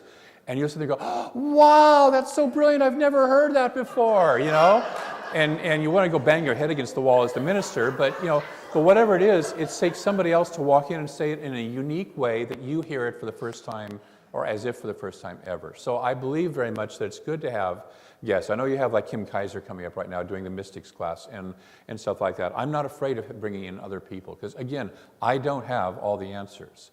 At the same time, I want to be your minister, your senior minister, and so that we have enough power and depth and connection that we continue with that. Does that? Yeah, okay.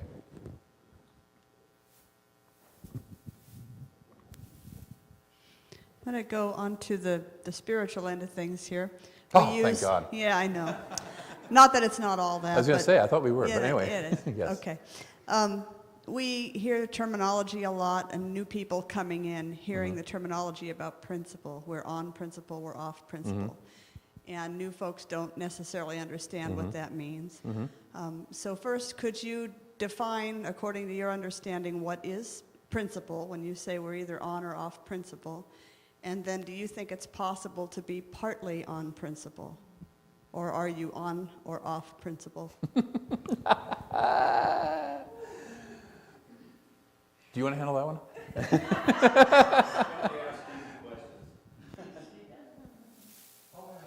To me, being in principle, not on principle, but in principle, is being in alignment with my highest self. Being in alignment with the highest God self that I am. And by the way, and I referred to it over here with the Seva comment, I like to de-jargonize religious science.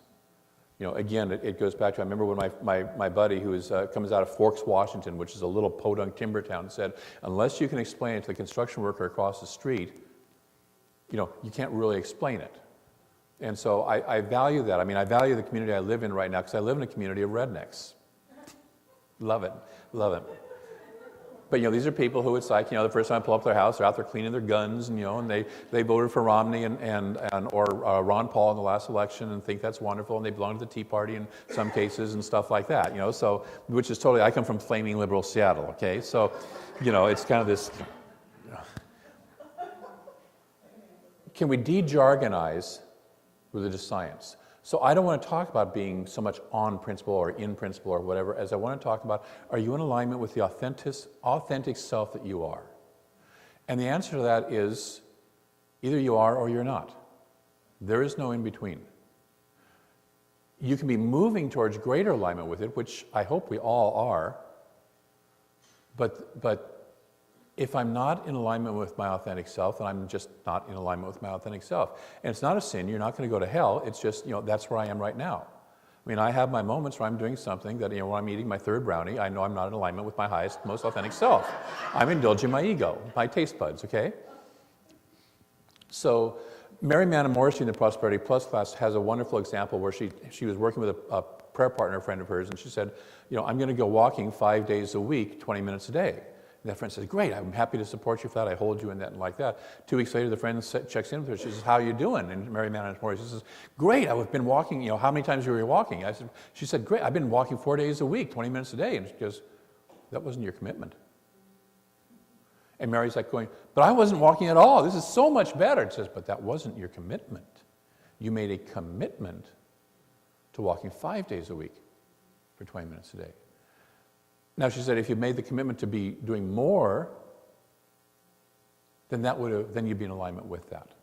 And it was a powerful lesson for, am I in my commitment? Am I in alignment with what I said I would do or not? And it's just a point. If I'm not in alignment with what I said I would do, that's just this moment's little still of the movie of life.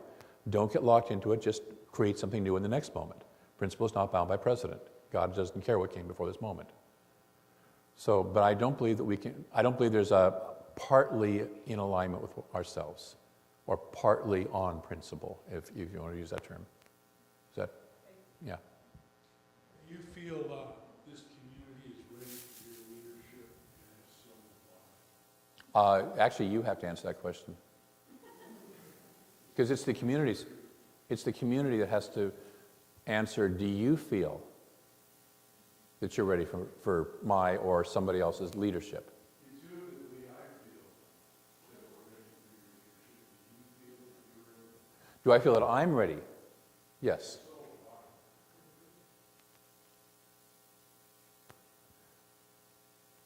When I started contemplating it, so I did my digging on you guys too, by the way. Okay?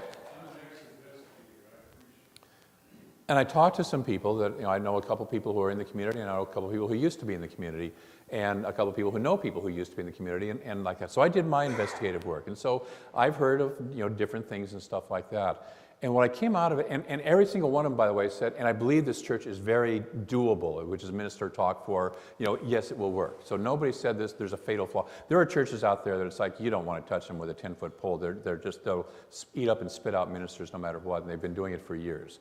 And what I got was, this is not one of those churches, okay? What I also got was, none of the issues that they talked about terrified me or frightened me to the point of saying, I don't know how I'm going to handle it. I don't know. I didn't feel that at all. What I got was, it's like what I've been doing even just in the last 3 years with my current church has trained me up to be the kind of person that will support you guys into moving into the next layer also, as well as me. Now, do I need to come up to a higher level of ministry than I have been for a 30-person church? Absolutely. And I've been holding that in consciousness ever since that conversation with Reverend Andrea back in October. As I'm starting to that mental equivalent that we were talking about, I've been shifting it over. How would I need to be as the leader of this church? And so I've been living with that. And so the answer is, I feel that yes, I'm ready to step into this. And yes, I'm also quite aware that I will have a learning curve. And I'm quite aware that I will make mistakes and I will step on people's toes. I already have. Reverend Mary talked to me about a couple of different people that had little upsets over my last visit here. So it's going to happen. One of the things I want to talk about briefly is I don't walk on water, and I'm not perfect. I know. It's so terrible. I wish I was. There's a young lady back there you could really ask about how not perfect I am. She has stories. Are we willing to, it's like we'll have a honeymoon period where you'll think I'm wonderful. And it's sort of like any other honeymoon. Oh, it's so sweet. She snores just a little bit when she sleeps. Oh, he leaves the socks around, but I don't mind picking them up. Oh, I don't mind that she leaves her, it's kind of cute that she leaves her bra in the bathroom on the shower and I hook it every time I walk in the night. By 6 months later, you're sitting there going, I can't sleep because she snores like a dang chimney every night. You know, that jerk, what does he think I am, his mother? Why can't he pick up his socks, okay? So we're going to get to that point, some point, and then you have to decide, am I willing to love you anyways? Okay? So we're going to have that dance. And what I'm open to is, yes, I'm going to love you guys anyways. And then you have to answer the question, will you love a minister back? Because you carry history, I carry history, we all come in just like any other relationship with baggage. You know, you've got years with James and Andrea, you've got years with Andrea, you've got, you know, some time with Bob and Judith, you've got some time with Mary and Sue. And so, and I'm not any of those people.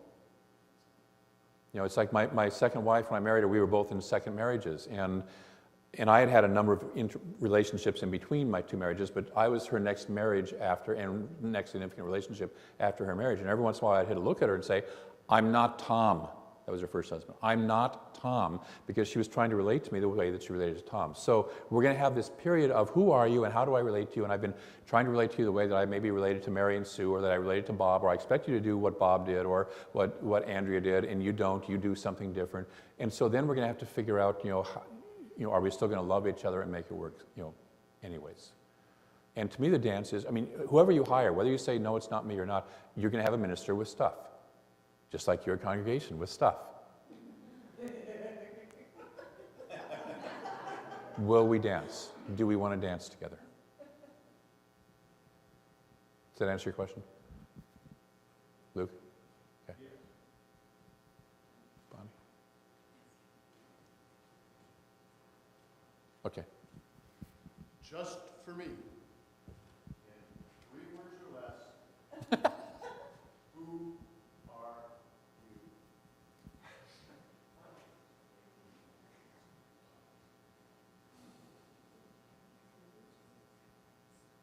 A person who loves.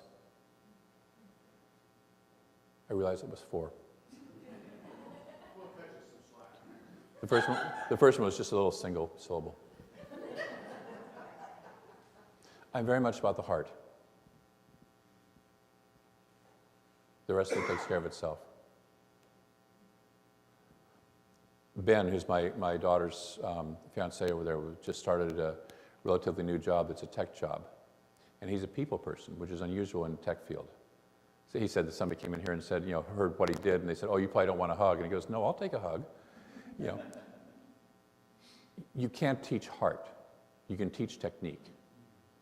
They taught him the tech that he needed to learn. They knew he already could learn tech, but but that. And so it's the same thing to me. It's a minister is about the heart. And I can figure out all the systems and stuff that you guys have in place here and work with that. But if I don't have the heart, then I'm missing, to me, what the core of ministry is. I just wanted to say that when I saw you bring out the big book today as part of your message, I absolutely loved that. Yes. I joke once in a while, if you'll all open up your science of mind textbooks to page. Yes. But I love that. Great. And if you become our minister, you'll see I'm usually at the newcomer desk. Uh-huh. And several times I've had people that are new come up to me and say, I have the Science of Mind book and I cannot understand it.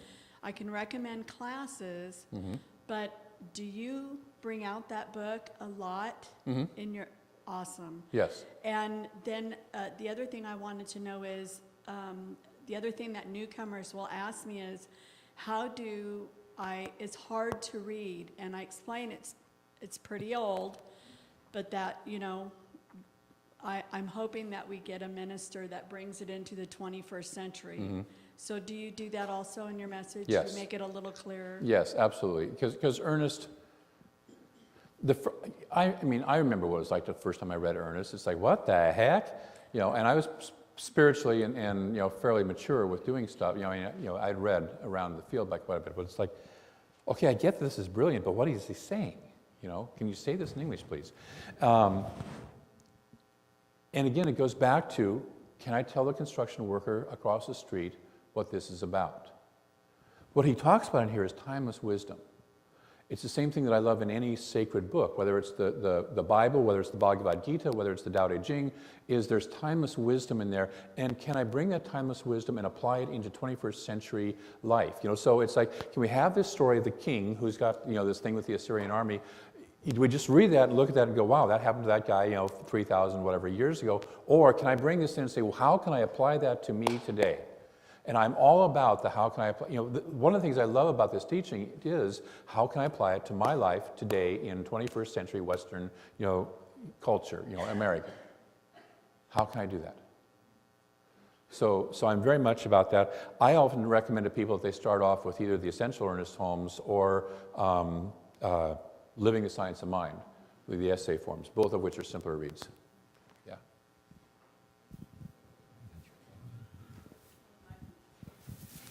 But I will say, Can we please open a door? Sorry, one more, yeah. One more thing, Bonnie. The thing that I always remember is that this is a Science of Mind center. This is our core teaching. We also pull in, just like Ernest Holmes did, Hinduism and Buddhism and Taoism and Islam and all the other wisdom teachings of this world. But bottom line, when push comes to shove, we've decided to be a center for spiritual living. It's like with my people, I go, if you want to sing the old Unity hymns, there's a Unity church over in Lewiston. Go, please. And make yourself happy. So I will pull from Buddhism because I love Buddhism. I was a Zen Buddhist for years, and I love Hinduism. I do lots of Hindu chanting. I love it. It's one of my favorite methods. But bottom line, we are a center for spiritual living. It teaches the Science of Mind philosophy. And to me, that philosophy is big enough to incorporate and encompass just darn near anything. But this is who we start. This is where we start. Ernest Holmes said we're open at the top, but I've also heard, but we're not open at the bottom. Okay? So this is the base we start with. We can expand it, but this is the base we start with. I wouldn't walk into a Catholic church expecting them to teach, Protestantism or whatever, Hinduism. Yeah. Yeah. I'm sorry. We've had ministers in the past that we dearly, dearly loved. Mm-hmm. I know that Dr. Andrea has probably shared some things about our congregation, and I wonder how that affected you and how it... Actually, she didn't share much about the congregation other than just she said, you're wonderful, and she thinks we'll be a great match. Oh, great. Awesome. Yeah, she did. And she wasn't the person that I picked on for details either. Oh, cool. I figured she would tell me if I needed... I figured if there was a landmine somewhere that I needed to know about, she would tell me about it. I hope. And if not, I have her address and phone number. But does that answer? Were you concerned that you would? Yeah. I was concerned about the fact that you might have an attachment with Andrea. No. Might cloud your perspective as to what you might experience. No. And I didn't. So I do my due diligence and did my research, and talked to a couple of people. And I talked to Reverend Bob. I'll just be honest and say, who I know that some people had issues with here and stuff like that. And he had issues with people, with this place too and all that stuff. And he again said, it's a wonderful community and it's quite doable. So it's not, there's nothing there. But I also, I listen to all this stuff and then I put it aside and I walk in and say, okay, what do I feel? So a month ago when I walked in listening to, okay, I've heard all this stuff. Now I'm going to walk in and feel this community. And what I felt was a deeply loving community. And there was a moment when I was doing the Harry Potter workshop where, you guys were spouting, who the characters were and stuff like that. I did that workshop in my community and they looked at me and they went, what's Harry Potter? Why, they literally, most of them had not seen the movie or read the books. The couple who had said, we think you've watched the movie too many times because you expect us to know who the characters are. Okay? And so I walk in, and you guys are sitting over here in the corner, and I was actually kind of, you probably didn't know it, but I was actually brain fading because I was about out of food energy. I hadn't had much to eat that whole day. And so I was spacing on a couple of names. Now, oftentimes I like to involve the people in doing that, but it's like, I couldn't remember Neville Longbottom, and you guys were over there and came to my rescue for that, and like that. And I'm sitting there as this is happening, going, and I asked, what did Professor Quirrell say when he walked into the, the Great Hall and stuff like that? And it's like somebody just does the quote right straight out, and it's like, these are my people. These are my people. When I went through practitioner training, Prac 1 was a group of introverts. The class I was in was like 30 people to start with, and it was a class of just totally introverted people, and me and 3 others were like the extroverts on the other side of the room. And I took a year off in between, and I met my new Prac 2 class at a retreat, and they had the retreat divided up where you could have 2 kinds of houses. One was the quiet houses for the people to stay in, and the other one was the party cabins for the people to stay in at the retreat center, okay? All of my original Prac 1 class signed up for the quiet cabins. All of the incoming, what was going to be my Prac 2 class, signed up for the party cabins. I just looked down those names and went, these are my people. And it was just like I suddenly felt at home and I belonged and like that. So that's how I feel about this place. So I hear that, I take it in, I look for, okay, yes, there are issues, and yes, there is stuff, and I also feel into the community. So, thank you. What was your occupation prior to becoming a minister? Which one? What did you originally train for? Business? Meaning in college? Yeah. Let's see, my first year, this is 1969, 70, and 71, okay? Got it? Okay. Well, yeah. Yeah. I came out of high school wanting to be an automotive designer. I wanted to design race cars, okay? And so I took my first year of training at Oregon Technical Institute up in Klamath Falls to get some hands-on car experience. My original intention was to go down to the Design Center School in Los Angeles, the Art Center School in Los Angeles, which at that time was the major kind of producer of automotive designers. But my family had kind of run out of money. My dad had died a couple of years before that, and so we didn't have the finances to cover all that stuff. So I ended up at Portland Community College for a couple of years. My next year was graphic arts major, and my third year was arts, especially photography major. So does that kind of answer that question? And then after my third year of college, I got hired by Aetna Life and Casualty because I aced their math test faster and more thoroughly than anybody else ever had in their entire company history. I was good at that. And so I went into insurance for 5 years and jumped up through, they put me into their home office in Hartford for a couple of years, and I went up to middle level management. But I've done sales, I've been a professional photographer for a number of years. Events coordination, I was the statewide events director for American Diabetes Association in Seattle, or in Washington, and events coordinator for Cascade Bicycle Club, which is as I was telling the people yesterday, is a 5,000 member organization with $1 million budget. They have this little event called the Seattle to Portland Bike Ride, which is 10,000 riders, which I used to direct and be in charge of and stuff like that. So, and that's kind of the stuff I love, is that events coordination stuff. The last real job I had probably was for Amazon.com. I worked there for 5 years as an inventory control manager. Basically making sure that when you clicked on it, there was something there for you to get shipped. I consider myself the gatekeeper of the gates of heaven, so it's like when you name your good, the good is there to ship right away, and then there's no delay. That was the spiritual, yeah. And then for a couple of years while I was in ministerial school, I drove limos. So a fellow scientist. Huh? A fellow scientist. Yes. Thank you. Yeah.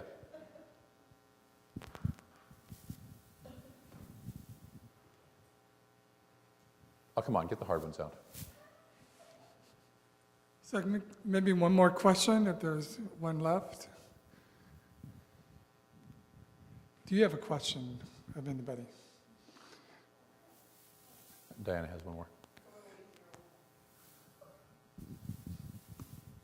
If you are hired and you get word that you will be moving here, how long will that transition take? Well, let's put it this way. After the last time I was here, I went home and started packing.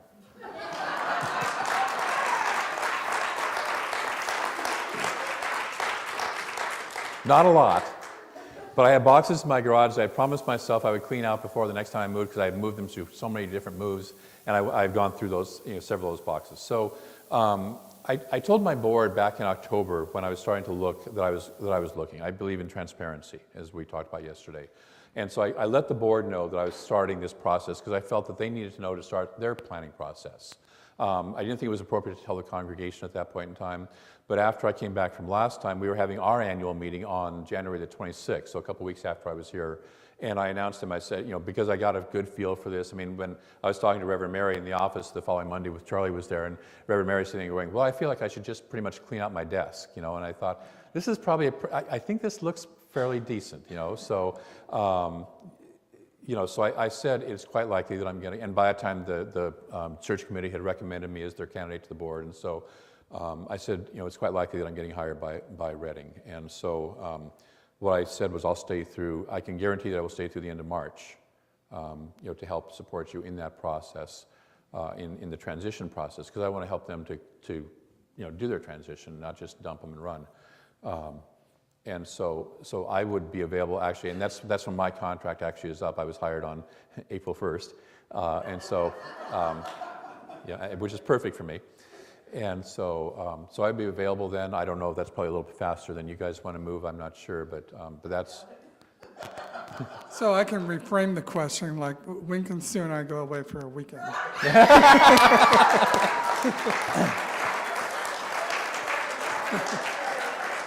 Well, and my question was, Actually, we're going to Peru in April, yeah, so that's good. perfect. Well, in April, well, yeah, okay. Yeah. My question, actually for the ministers was, you've got Easter coming up, and is there attachment for who's doing Easter service and stuff like that? So, that's something we'll have to talk about.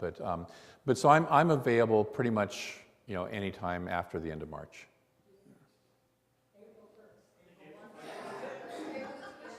Yeah, I'm happy. It's a good tradition. I used to joke about being the Zen fool, so I have no problem with being a fool for God. So we have one more question. Great. Is that it? Actually, Reverend Sharon and I were looking at a couple places yesterday, and that one won't be available. The one we kind of, I think, settled on won't be available until about the middle of May. So I may have to look for a little bit of temporary quarters for a little while in there, but. Okay. Wonderful. And then there was some couple that I think comes to church sometimes that they're taking off for some like year-long trip, and they have a lovely 3-bedroom house that they were talking about, possibly renting out to me for a while. So that may be where I end up, and I don't remember who that. He's a singer-songwriter. He has, I think he was in the choir today. George, yes, and his wife is Lucy. Yes, yeah. So it was their house. They were we went over and saw them yesterday, and apparently they're taking off in the middle of May for a trip, and I may be renting their house for a while. So. Sounds like you have abundance of housing. I always trust Spirit for housing. The place where I moved now, I had 5 places for rent when I first moved there. I mean, this is a little podunk community, and so, I sort of had settled on one, but it didn't feel right. And I finally, the last day I was there, after my candidating talk, I stayed for a couple of days, and the last day I was there, I said, so God, where do you really want me to live? And I was having to see this listing from a property management company. I called them up, and they said, oh, that one we just rented that yesterday. But this morning, we just got a notice of this one. It's a little bit out of the way. It's kind of up in Clarkston Heights, but it's going to come available in about a month, which is, about the time I was looking at. And they gave me the address, and I'm thinking, that's like half a mile from the church. And that was one of my visions, was to live close to the church when I was there, so I wouldn't be able to walk. And so, sure enough, I couldn't even see it because the 2 ladies were still living in it who were there. And it was this nice duplex that just felt right. And then the guy who had run me around to look at places went in after they moved out and looked at it. He knew what I was looking for, and he said, I think you're going to love this place. And so I showed up with brand new furniture because my furniture didn't come with me after the divorce. And you know how those things go. And so I on the way up through Portland, had bought a whole bunch of new furniture, a Dania there, and hoping that it would all fit into the house, And so, sure enough, I did, and it worked. It's worked out beautifully. I've been there for 3 years, so I know that housing will be taken care of. I know that when it's a God thing, it all kind of just goes boom, boom, boom, boom, boom, boom, boom, boom. Yeah. So. Well, Reverend David, would you like to close this session with a treatment? Oh. Will you please close this session with the treatment? Yes, I would love to. Tell you what, let's do a circle up. Can we do a circle up? I like to connect. All right, let's do it this way. We're going to have to expand that. You guys in the front there kind of have to expand it out because...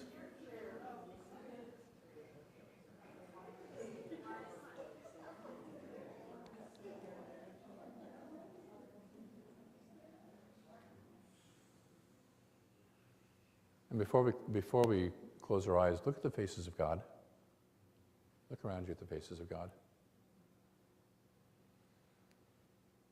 And remember that yours is one of those faces.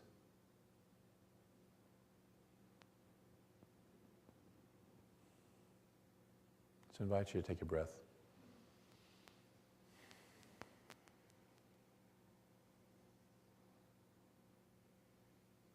We open to that infinite presence that is the wisdom, the love, the knowledge of all this entire universe. And we recognize that this place, this Center for Spiritual Living, Redding, California, is a divine idea in the mind of the infinite. That it is no accident that this is here and that we are all here. This is the universe living and expressing itself perfectly. And because that infinite universe, because that presence is all that there is, what I know is we can't make a mistake. Because whether we choose to go left, or whether we choose to go right, or whether we choose to stand still, guess what? We're always in spirit. It does not matter. And so we can't make a mistake. Isn't that wonderful? We can do things that are harder and easier, but we can't make a mistake. We can't leave the presence of God. And so we simply allow that presence to move through us. We allow the love, we allow the wisdom, we allow all that we need to know to move through us, to guide this process, to choose wisely, to live wisely, to recognize and accept the marriage made in heaven, whatever that is. And whether it's me or whether it's not me, whatever it is, that the highest and greatest good shows up for this beautiful center. The highest and greatest good shows up for my ministry. The highest and greatest good shows up for each and every one of us individually and collectively. And so we simply say yes to that good. We say yes to that movement of spirit. We say yes to that which has brought us all together. We choose with great care, with great love, with great wisdom, trusting that Spirit knows exactly what it is doing, and we say yes to that. We let it be in great gratitude and love for this community that cares so much about this community, about each other. I'm so grateful for the caring that you've put in this journey that you've put into this process of choosing your next spiritual leader. I'm so grateful. For everyone who's ever applied for this, I'm so grateful. And we call it all good. We let it be. And together we say, and so it is.